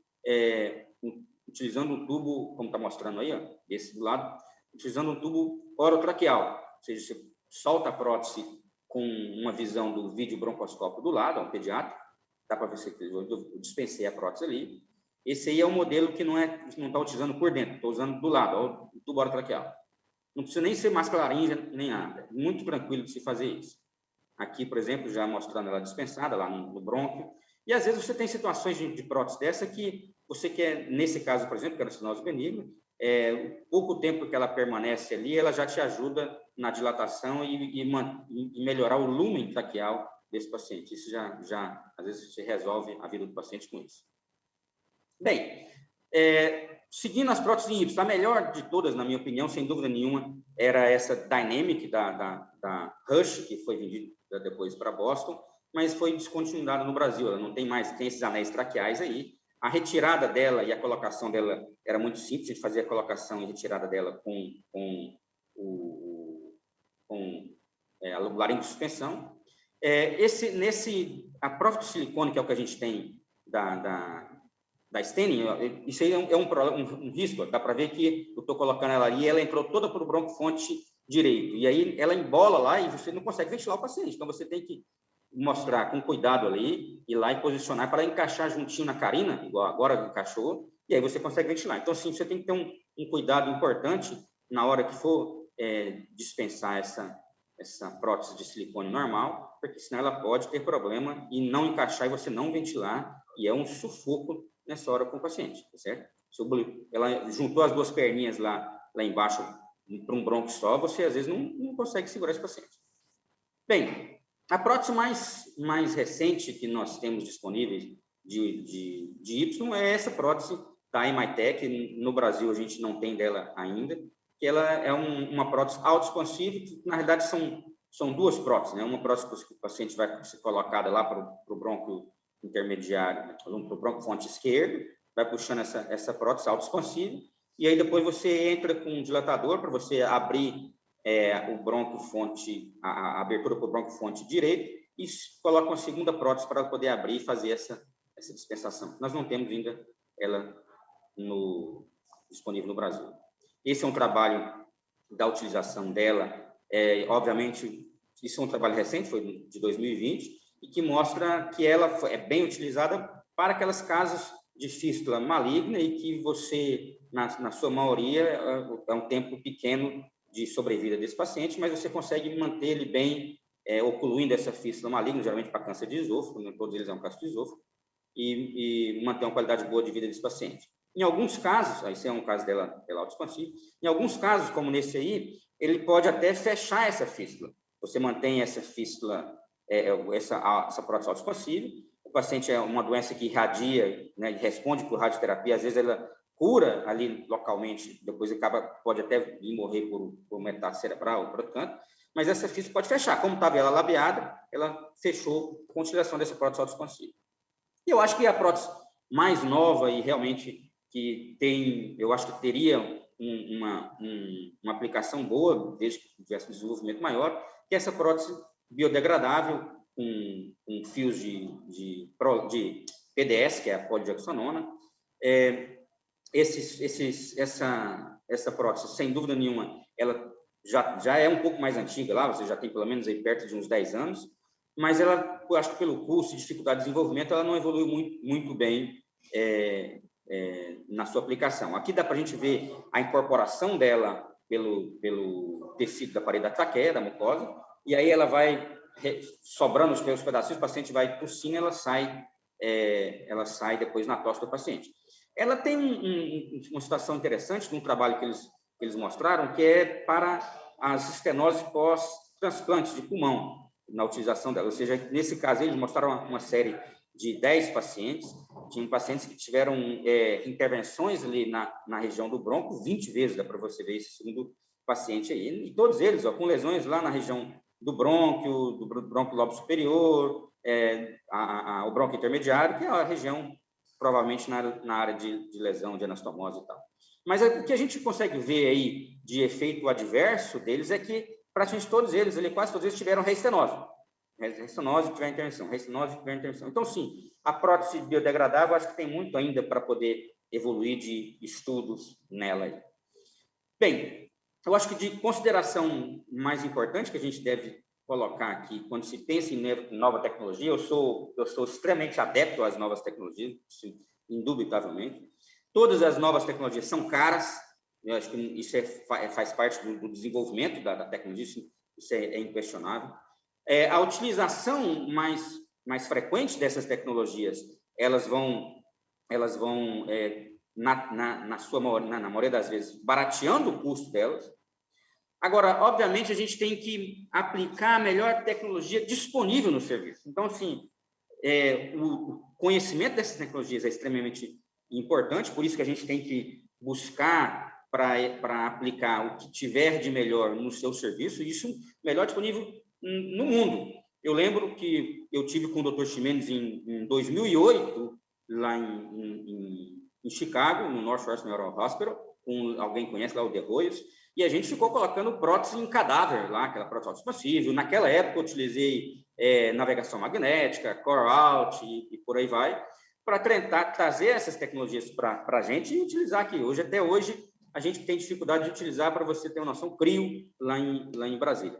Mas a gente tem que sempre buscar isso, porque quando você tenta implantar essa melhor tecnologia no seu serviço, é óbvio que o principal beneficiário disso vai ser o seu paciente, desde que você aprendeu e está utilizando isso de forma coerente, adequada, e quando você pensa e coloca, eu acho que o principal aí é colocar isso, respeitar a ética na utilização dessa tecnologia para cada caso. Quando você estuda bem e entende bem dessa tecnologia, você vai conseguir aplicar essa melhor tecnologia para cada caso, sem onerar desnecessariamente o paciente, nem a operadora de saúde, nem o sistema, que seja público ou privado. Quando você pensa em ética, você tem que pensar nisso tudo. E sem dúvida nenhuma, quem mais vai ser beneficiado quando você coloca tudo isso é o seu paciente, tá certo? Eu gostaria aí de agradecer a comissão organizadora, ao doutor Fernando Westphal pelo convite, deixar aberto tanto o Hospital Sírio-Libanês lá de Brasília, na qual nós temos um instituto de pesquisa muito bom, tudo lá é bem similar ao Sírio de São Paulo. A gente só tem algumas facilidades em relação à burocracia, essa nossa facilidade é muito grande, não só lá no Sírio, quanto também no Hospital de Base, aí do lado, e quem quiser vai ser muito bem-vindo para poder passar algum tempo conosco lá. Bem, então vamos fechar com chave de ouro essa nossa sessão, essa nossa mesa de traqueia. E eu queria, então, apresentar um grande amigo que gosta muito também de tecnologia, inclusive, algumas dessas que eu falei, aquela questão da Merit mesmo, foi ele que me passou, viu, Wolf? Não sei se você se lembra disso, daquele balão. E aí eu queria apresentar o Dr. Wolfgang, lá de Recife, que vai falar para nós aí quando indicar a laser terapia nas doenças da traqueia. Então, assim, como eu citei, eu acho que eu falei algumas coisinhas aí, eu bypassei o Dr. Wolfgang, mas fazia parte também da tecnologia, acho que é uma das tecnologias mais fáceis que a gente está tendo para utilizar hoje em dia é o laser, e o Wolfgang faz isso com maestria lá em Recife. Por favor, Wolfgang, fique à vontade. Bom dia a todos. Obrigado pelo convite, a comissão, especialmente na pessoa de Fernando. Eu acho que não cola essa tua conversa de um mais humilde, né, Humberto? Porque é só tu ver quem é que foi convidado para estar aí presencialmente, né? Então, o teu prestígio te precede. Eu acho que não tem tanta humildade aí na história, né? Obrigado pelo carinho aí na apresentação. E eu acho que tu já deu a aula, então a gente podia talvez até passar, né? Bom, vamos lá. Alguns conflitos de interesse, mas tá a DMC aí, mas eu não recebo nenhum dinheiro para falar bem do laser, tá? Então não tem nenhum conflito nessa apresentação. Tá bom. Então tá aí, como falei, não recebo para falar bem do laser, tá? A ideia então é a gente falar especificamente sobre laser, né? O Humberto já tocou bastante e algumas coisas que ele faz aí a gente faz também, mas ele acho que foi até além algumas técnicas que ele usa. A gente vai tocar um pouco, trocar ideias sobre nível de evidência, a literatura que a gente tem sobre isso, e aí eu vou mostrar alguns casos mais antigos meus, o início, e os casos mais recentes que a gente fez, e a minha opinião aí em relação a quando que a gente deve usar. Acho que o Humberto já colocou bem aí algumas questões, inclusive do ponto de vista de custos e tudo mais, né? Acho que a gente tem que saber os momentos de usar. Vejam que a literatura da traqueia, em geral, né, e principalmente nessas novas tecnologias, elas acabam ficando muito num nível mais baixo de evidência, né?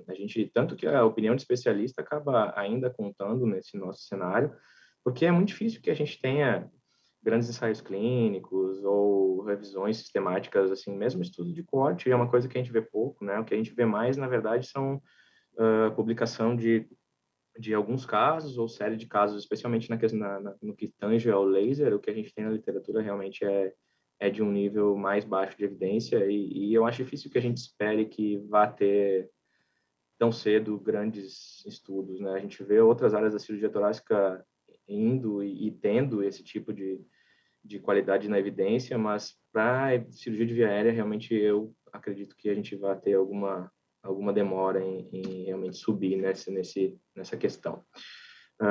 Vocês veem, não é uma coisa recente, a gente já vê desde 83 e 84, né, publicações falando nessa época que era o YAG laser, mas que já se usava tanto para tratamento de estenose, de traqueia benigna, quanto para tumores também, né? Então, faz bastante tempo que o pessoal já pensou e já começou a usar, né? Como o Humberto falou, a otorrino já usa isso na laringe há bastante tempo. E a gente vê esses usos crescendo, assim, para a cirurgia torácica também, especialmente pela cirurgia pediátrica, né? Como a cirurgia pediátrica ela tem algumas particularidades um pouco diferentes da cirurgia de via aérea do adulto, eu acho que foi aqui que o pessoal começou realmente a a tentar colocar a aplicabilidade do laser nesse cenário da cirurgia da via aérea. E também, essa publicação aqui que a gente vê é de 2008 e essa daqui é de 2012, falando sobre as possibilidades de usar laser comparado com outras técnicas também para reabertura da via aérea, né? Que é um dos cenários que eu gosto bastante, vocês vão ver. Então, assim, como é que começou essa nossa história com o laser? Começou por causa de uma paciente. Era uma menina de 14 anos, e desde os 10 anos ela tinha uma estenose idiopática, vinha convivendo com isso, e assim, nos parecia um caso muito ruim para a cirurgia, né? E eu quero deixar bem claro, assim, que nosso serviço, e eu particularmente também, eu acredito muito no tratamento da traqueia com a ressecção da traqueia doente, anastomose, término terminal da parte sadia da traqueia. Eu acho que essa, sempre que possível, é a melhor alternativa e a gente deve buscar isso. Quando a gente não consegue, como era o caso dessa menina, oferecer isso, ou quando isso se torna uma coisa muito complexa, aí é o momento em que talvez a gente realmente vale a pena a gente pensar em outras alternativas, como o laser, entre uma delas. E aí a gente foi lá para São Carlos, com a DMC, eles já usavam o laser de diodo em várias outras especialidades, inclusive os dentistas também já usavam, né? O otorrino usava, cabeça e pescoço, e a gente montou um treinamentozinho aqui em Recife, para os residentes também, para os outros cirurgiões terem ideia de como funcionava. A gente teve toda uma parte também teórica, eu acho que isso é um pouco importante de entender para quem realmente começa a usar a ideia de por que é um pouco diferente, né? A questão da física, o comprimento de onda e por que ele acaba tendo um dano tecidual menor, né? O Humberto já colocou algumas questões aí, é claro que ele tem um dano tecidual, né?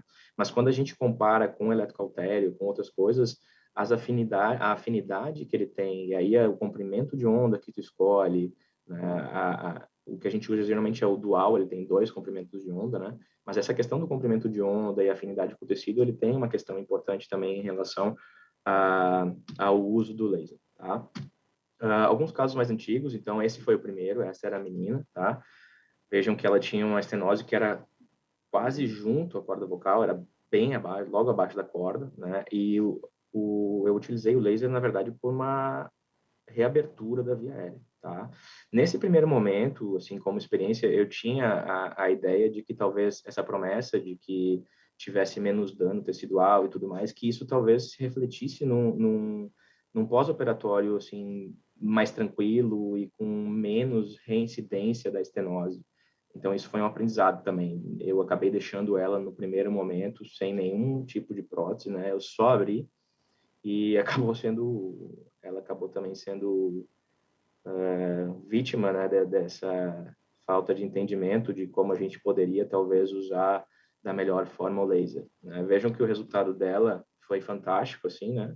No momento, no transoperatório, a gente saiu de uma luz pequena, né, e bem fibrótica para uma luz enorme, né? Só que, assim, é muita inocência também, foi muita inocência minha, ou muita crença de que o laser seria tão mágico a ponto de realmente, numa área tão cruenta assim, a gente não ter reestenose, né? E aí, claro que ela fez uma reestenose e a gente depois colocou ela com uma prótese, um tubo inteiro como molde. Aqui é um segundo caso também, então, estenose bem alta, aqui é a broncoscopia do paciente. Tá? Vejam que é a próxima corda, um pouco menos do que a menina de antes, mas assim, uma estenose bem alta. E aí, como o Humberto falou, a gente tem a possibilidade, esse caso era um caso cirúrgico, no meu entendimento, assim, como eu falei, eu gosto da ideia de que a gente tente fazer a anastomose das partes sadias da traqueia. E aqui, em vez de usar na técnica do professor Camargo, em vez de usar o bisturi, a gente tem a possibilidade de usar o laser para fazer essa ressecção da submucosa, né?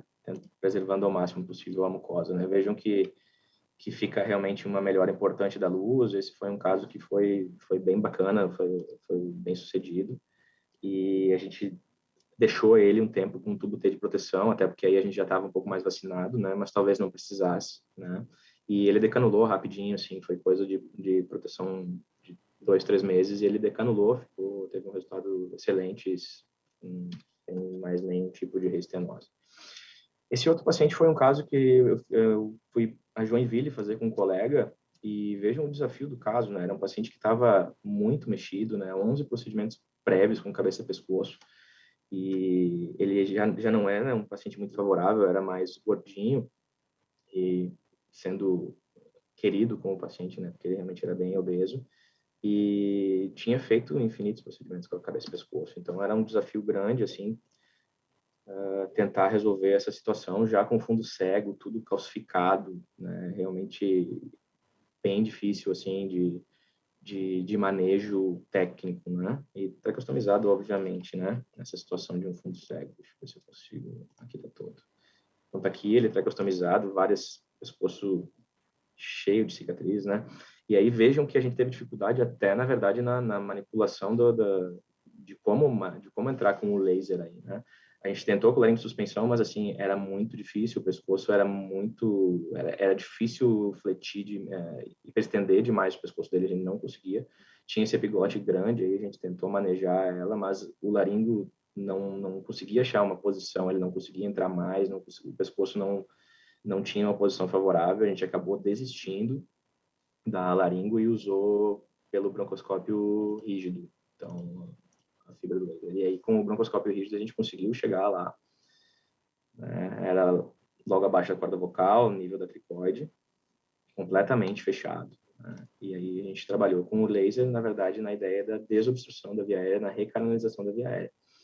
E claro que poderia ter sido cautério, ou poderia ter sido outra tecnologia para tentar abrir isso, é óbvio que é possível, mas o laser, tem algumas vantagens, assim, e uma delas, o Humberto falou sobre a potência baixa, eu concordo que para procedimentos de retoque delicados, a potência baixa pulsada é o caminho, mas, assim, quando tu realmente quer abrir um caminho, como esse paciente aqui, por exemplo, a potência alta e a vaporização do tecido, elas têm um papel, né? Então, dependendo do objetivo, a potência alta, talvez, ela entre como uma boa possibilidade.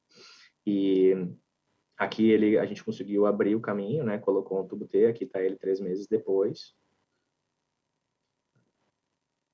com o tubo T, e a gente foi diminuindo o T dele progressivamente ao longo do tempo. Ele conseguiu, depois de 1 ano e meio, ele conseguiu ser decanulado. Hoje ele não tem mais nenhum tipo de prótese e tá bem, né? Depois de 11 cirurgias com os colegas. Então, tinha alguns outros casos mais antigos, mas eu quis mostrar alguns mais recentes aqui também. Acho importante a gente vejam esse caso aqui, por exemplo, esse é um caso que é bacana para o laser, né? Porque vejam que a estenose, ela não é tão importante, é uma estenose parcial, né? E localizada lateralmente, então tu pode optar por manejar o laser num pedaço só da traqueia, né? E aí, nesse caso aqui, ó, realmente a gente usa o laser com uma potência mais baixa e tendo cuidado para evitar dano ao tecido, e a gente consegue uma via aérea desse calibre, assim, que realmente ficou quase igual, teve a retração normal, assim, mas não teve reestenose, né? E era um paciente que tinha uma dispneia aos moderados esforços, assim, e ele passou, então, a ter uma qualidade de vida absolutamente normal, assim, não teve mais nenhuma limitação depois desse tratamento somente com laser, sem nenhum tipo de prótese, né? Então, para esse caso, assim, de retoque, detalhe, aí realmente a gente tem que tomar bastante cuidado com o dano que o laser pode trazer. Esse foi o último caso que eu fiz, era uma estenose alta também, né? Vejam, um pouquinho abaixo da corda, já vem lá a estenose, né? Essa é a broncoscopia do caso. E aí a gente usa o laser aqui quase, na verdade, com a mesma ideia do fundo cego, né? Ele é praticamente bem fibrosado e pequeno, assim, o orifício, então é mais uma recanalização da via aérea praticamente, né? E aí até potências mais altas, assim, para realmente abrir e colocar uma prótese. Eu acho que esse é o ponto nesse tipo de caso, assim, né? E aí, às vezes, claro, pode demorar um pouco para decanular, tu vai ter que ter paciência com o T, mas esses casos são desafiadores de qualquer maneira, né? Nunca é fácil esses casos aí, né?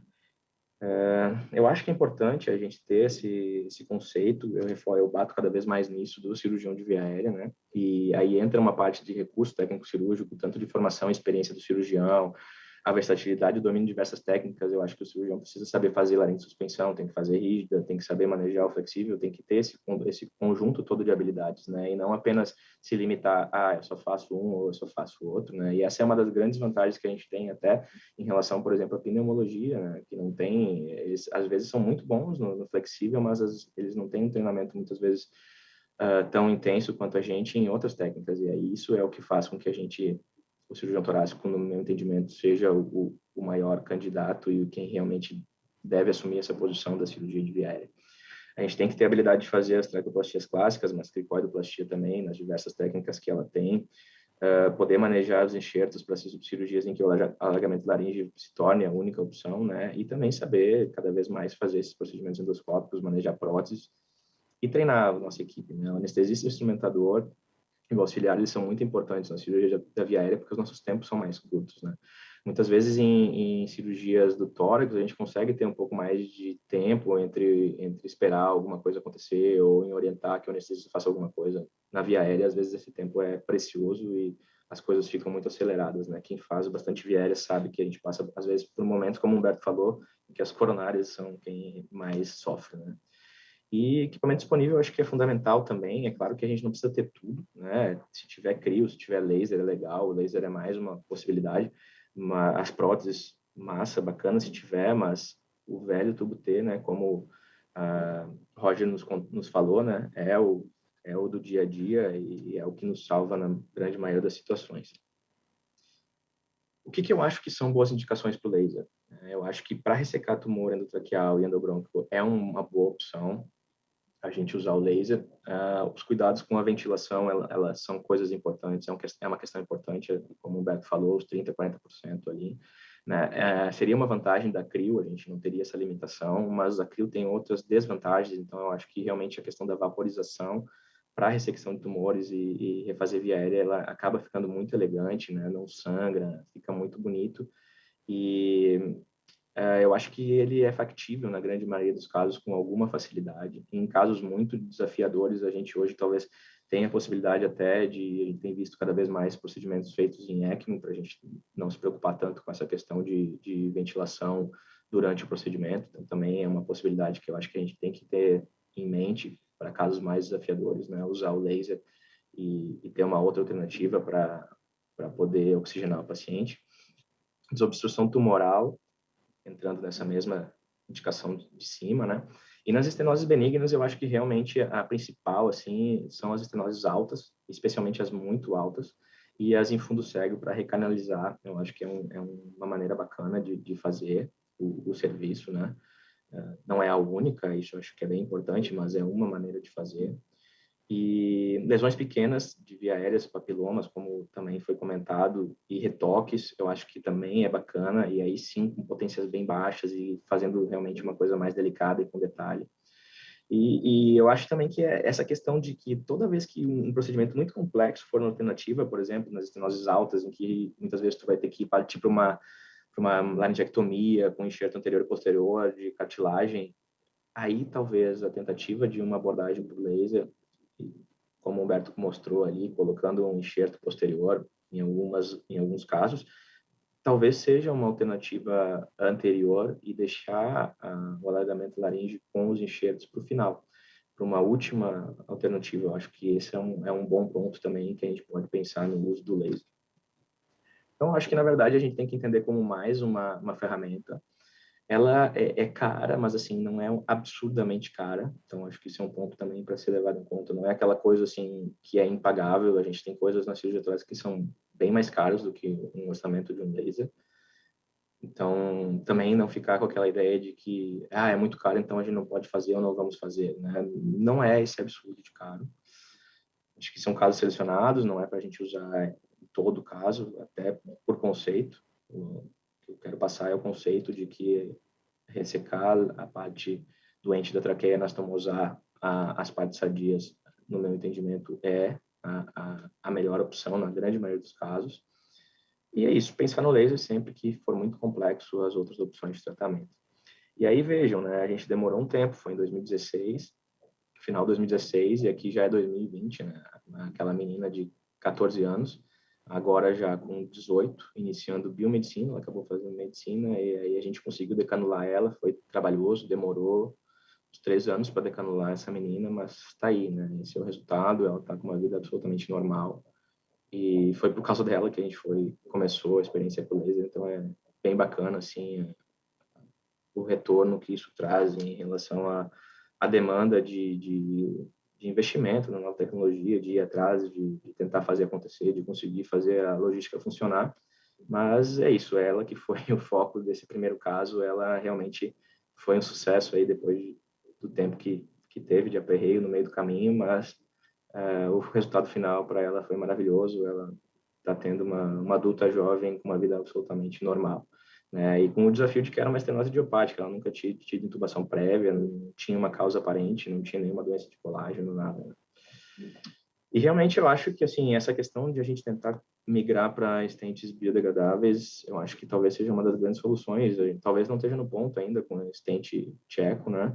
Mas a gente conseguiu já, Cristiano e Hugo lá do Hospital de Clínicas publicaram esse uso compassivo que eles conseguiram trazer para o Brasil para um uso compassivo.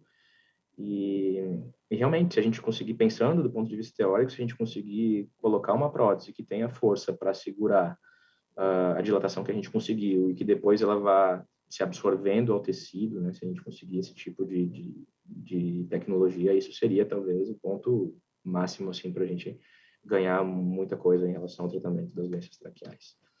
Muito obrigado, pessoal. Eu agradeço novamente o convite e ano que vem, se quiser me chamar, aí eu vou ter um prazer em conhecer Manaus. Eu ainda não conheço Manaus, me convida.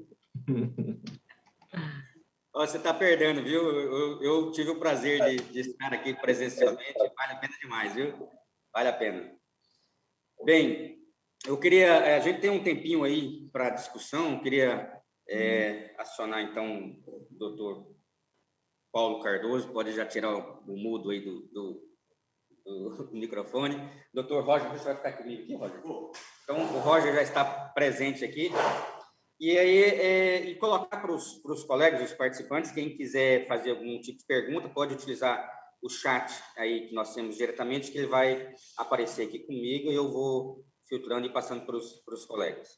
Mas uma coisa que eu queria pedir para o doutor Paulo colocar um detalhe pessoal dele aí, pelo fato até, como eu comentei com ele, que eu uso muito isso, o tratamento, a questão do tratamento do refluxo nessas estenoses.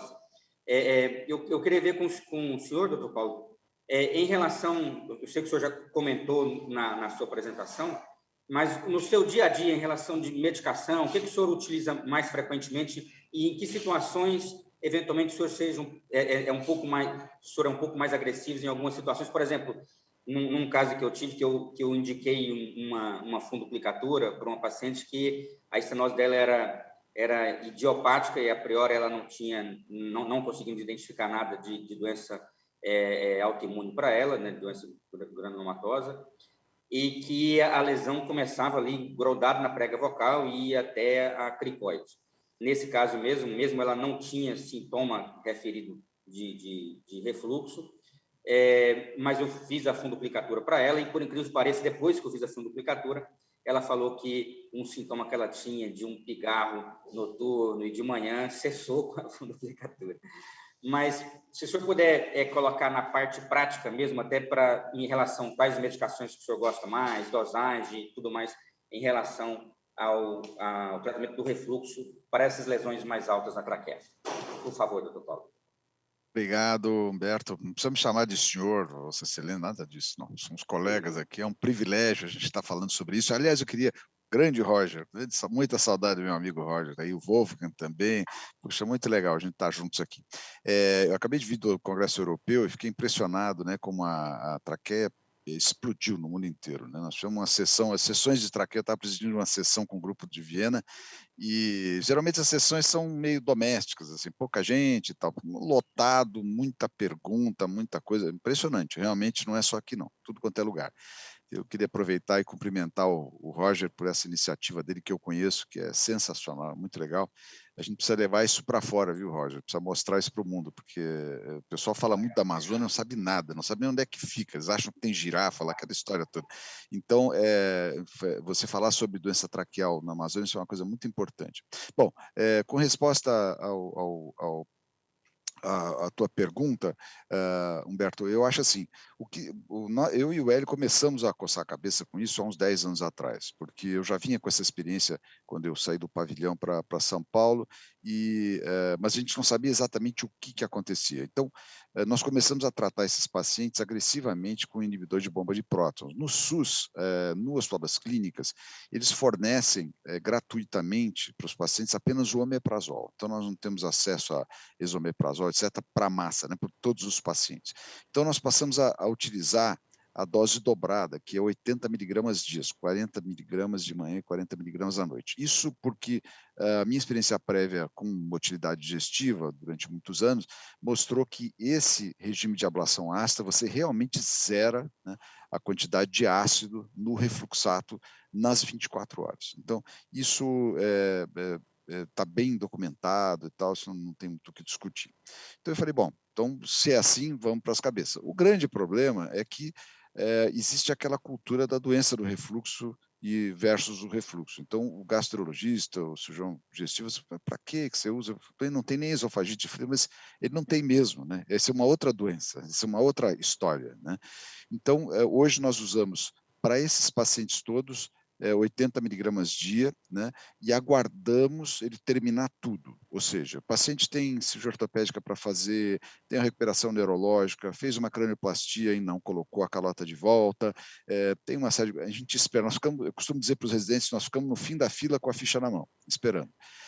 Nesse período, no paciente que tem refluxo documentado por pH-metria, e isso eu digo a vocês, é fundamental documentar isso com pH-metria. Não dá para fazer isso no empirismo por uma razão muito simples. Você vai tratar um monte de gente, né, sem necessidade, né, e vai gastar dinheiro público para fazer isso, ou dinheiro do paciente, ou da saúde suplementar. Então, isso tem que ser feito de forma bem criteriosa e pragmática. Então, tem pH-metria, é anormal? Anormal, que eu digo, é score de Demister acima de 14,7. Ponto. Fechou, é isso aí. É anormal, o paciente tem uma estenose de difícil resolução, ou tem uma estenose em fundo cego, ou é um paciente jovem, ele já entra direto com o omeprazol. Aí a gente aguarda o resto, né? A gente mostrou que isso não cura a estenose, não resolve o problema da estenose. A gente continua tendo um índice alto, né, de problemas relacionados. Então, tratamento medicamentoso é esse. Segundo, quanto a fundoplicatura, eu fiz uma coisa que talvez, eu não sei, aqui domesticamente funcionou muito bem, talvez funcione para vocês. Eu, como todos sabem, eu fiz cirurgia de esôfago muitos anos, quase a minha carreira toda, doença benigna particularmente. Quando eu vim para São Paulo, existe um grupo fortíssimo no HC, Hospital das Clínicas, de cirurgia do esôfago, um grupo de muita tradição na área e tal. Então, eu me associei a eles, e como eles fazem isso muito bem, a parte de fundoplicatura laparoscópica, nós fizemos aquele acordo tácito, olha, eu trago o caso, discuto, se vocês toparem, faz a fundoplicatura e me devolve, né? Então, eu faço isso até hoje, né? Amanhã, por exemplo, é dia, tem a reunião do esôfago às 8 da manhã, eu levo o caso lá para discutir pessoalmente na reunião deles, né? E com isso a gente criou uma colaboração muito boa, da qual adveio esse estudo que a gente publicou, né?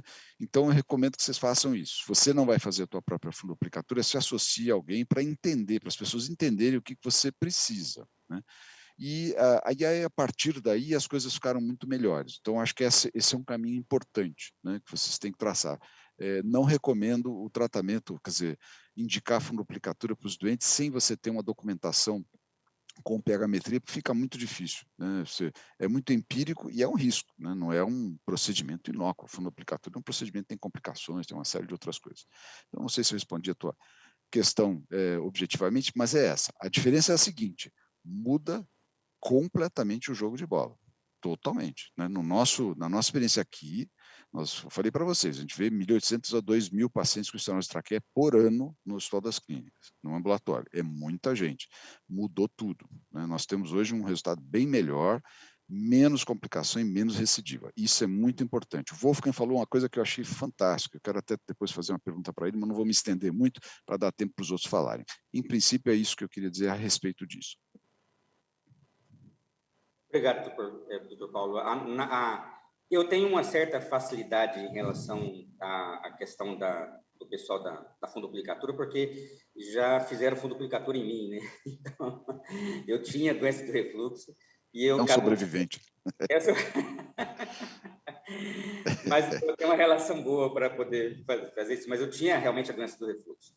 E eu também senti aquilo que o doutor Ximenes sempre foi um serviço com uma... Aqui não, lá em Brasília, né?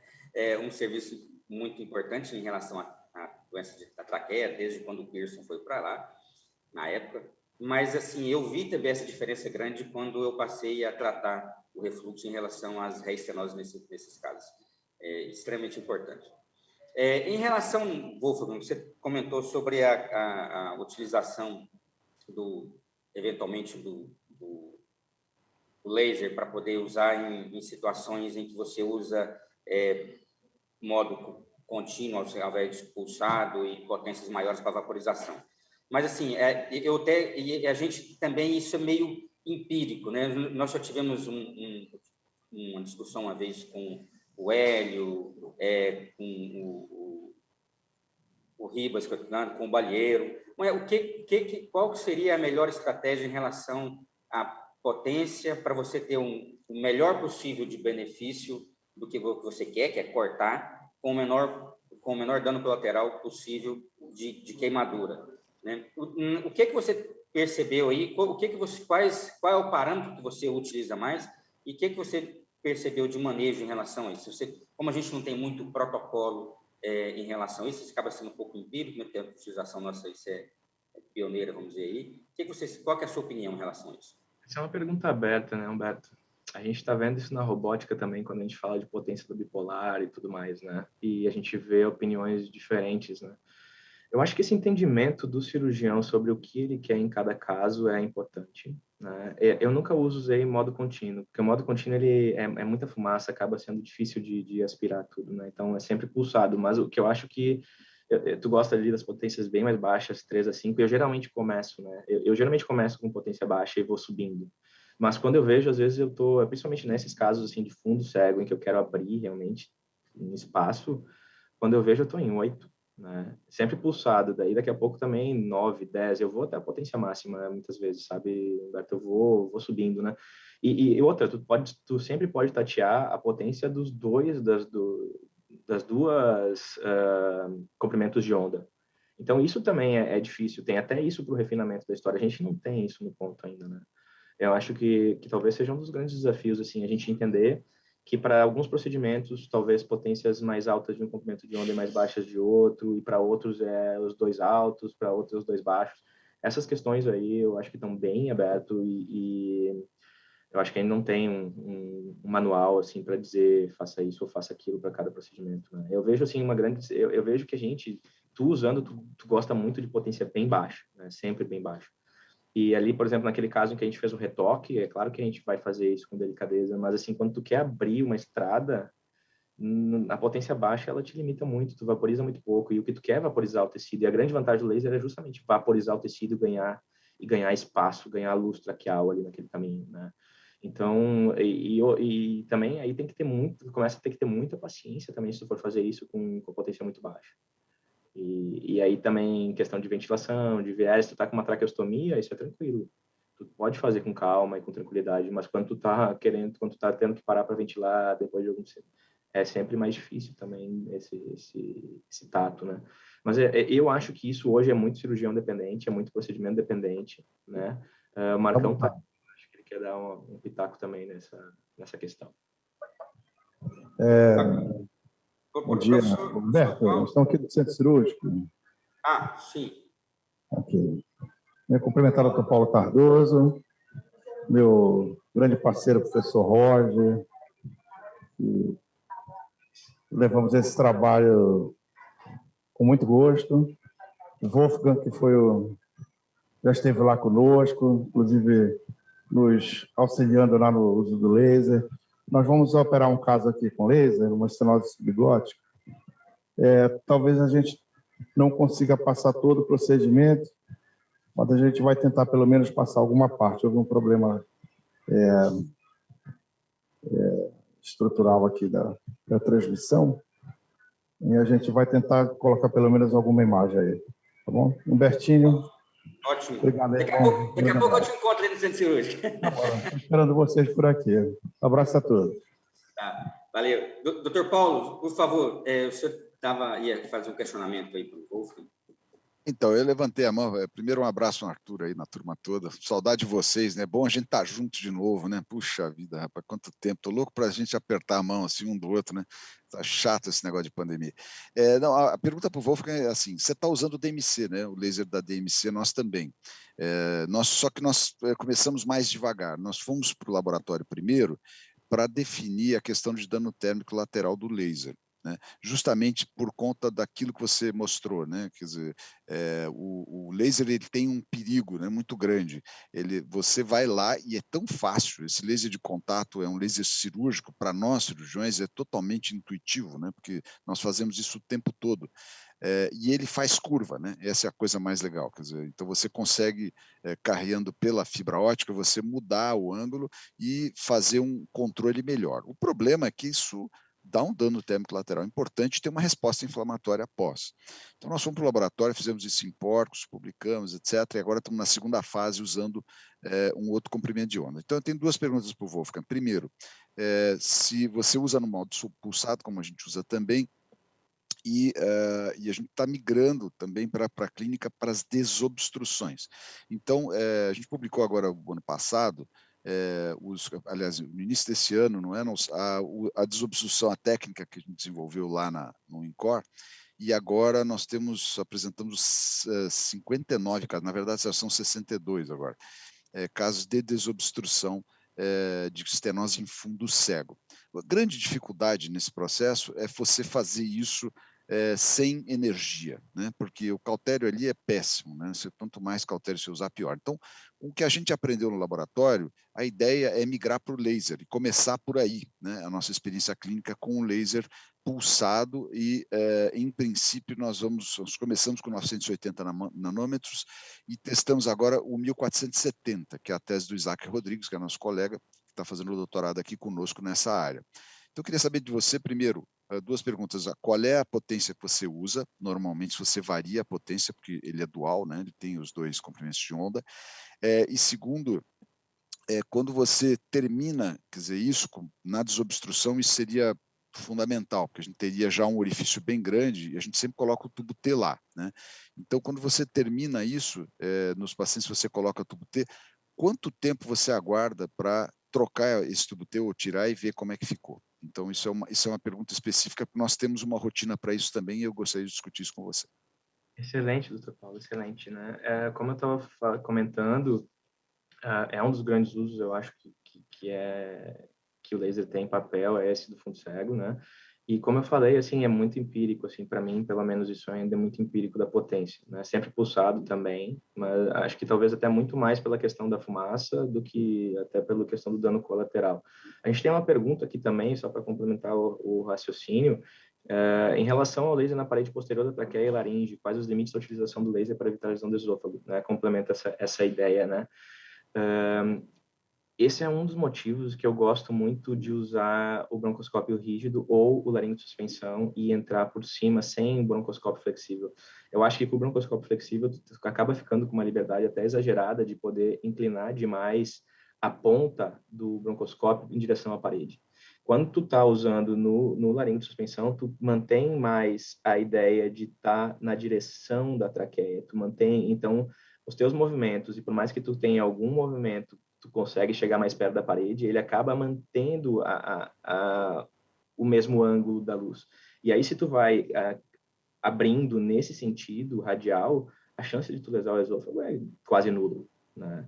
Se tu tiver um broncoscópio que tu possa apontar quase 90 graus para a parede da traqueia posterior, realmente, aí talvez as coisas realmente fiquem bem mais perigosas. Então, acho que esse é um ponto importante e é muito intuitivo e cirurgião dependente. Acho que isso é uma das coisas em que o bom senso entra. Não tem como a gente dizer, não, até porque não tem um limite anatômico claro ali, né? É uma estenose, tá tudo é igual, é fibrosado, tu não tem um ponto de referência que tu vai poder usar para se basear, fora tu achar que realmente já está o suficiente ou, bom, aqui tá, não vou me estender além disso, né? Eu não consigo imaginar que a gente vá ter também alguma alternativa nesse sentido.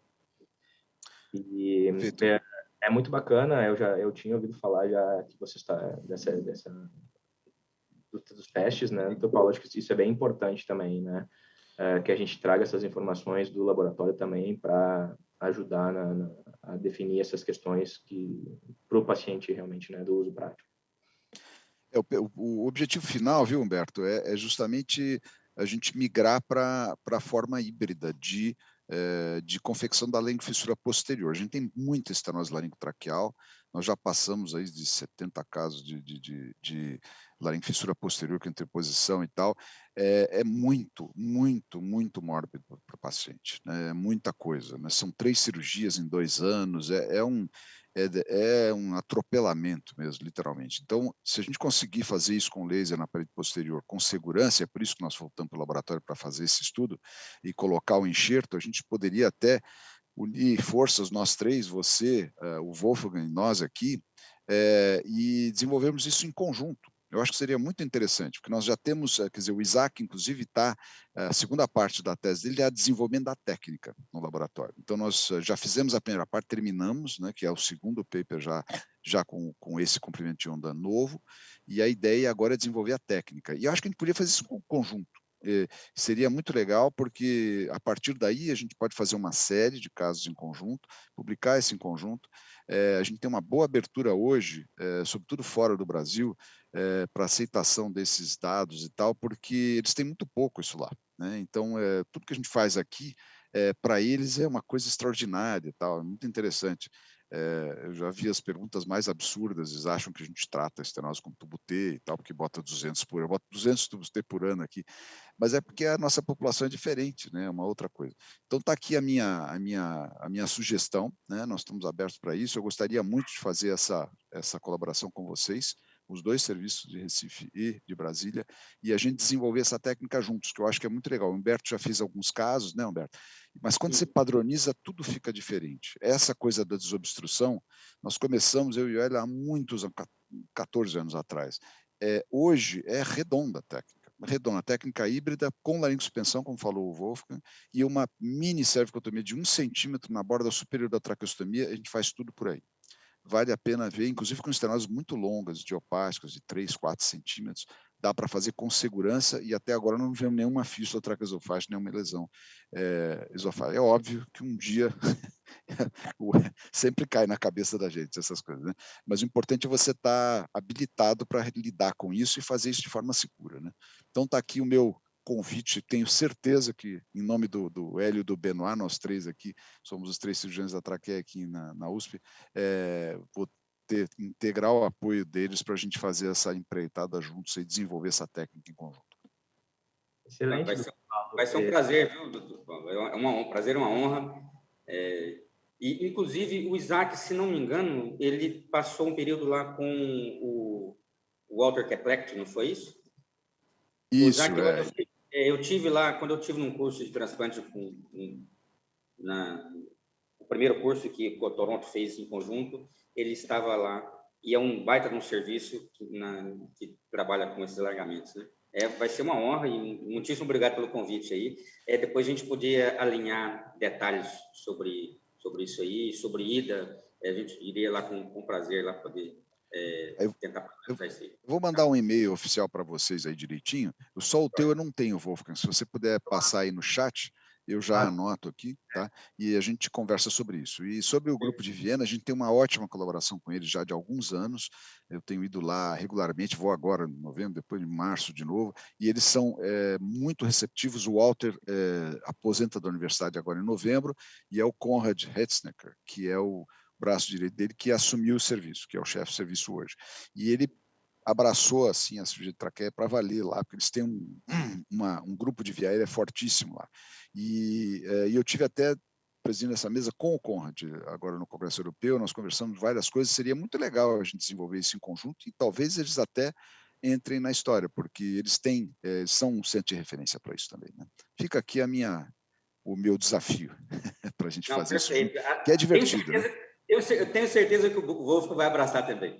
Eu só queria aproveitar que nós estamos já com um tempinho. Tem uma pergunta aqui para o Dr. Roger, para o professor Roger. A diferença de achados operatórios entre os pacientes com estenose pós-Covid dos portadores de outras estenoses? O que o senhor acha, Dr. Roger?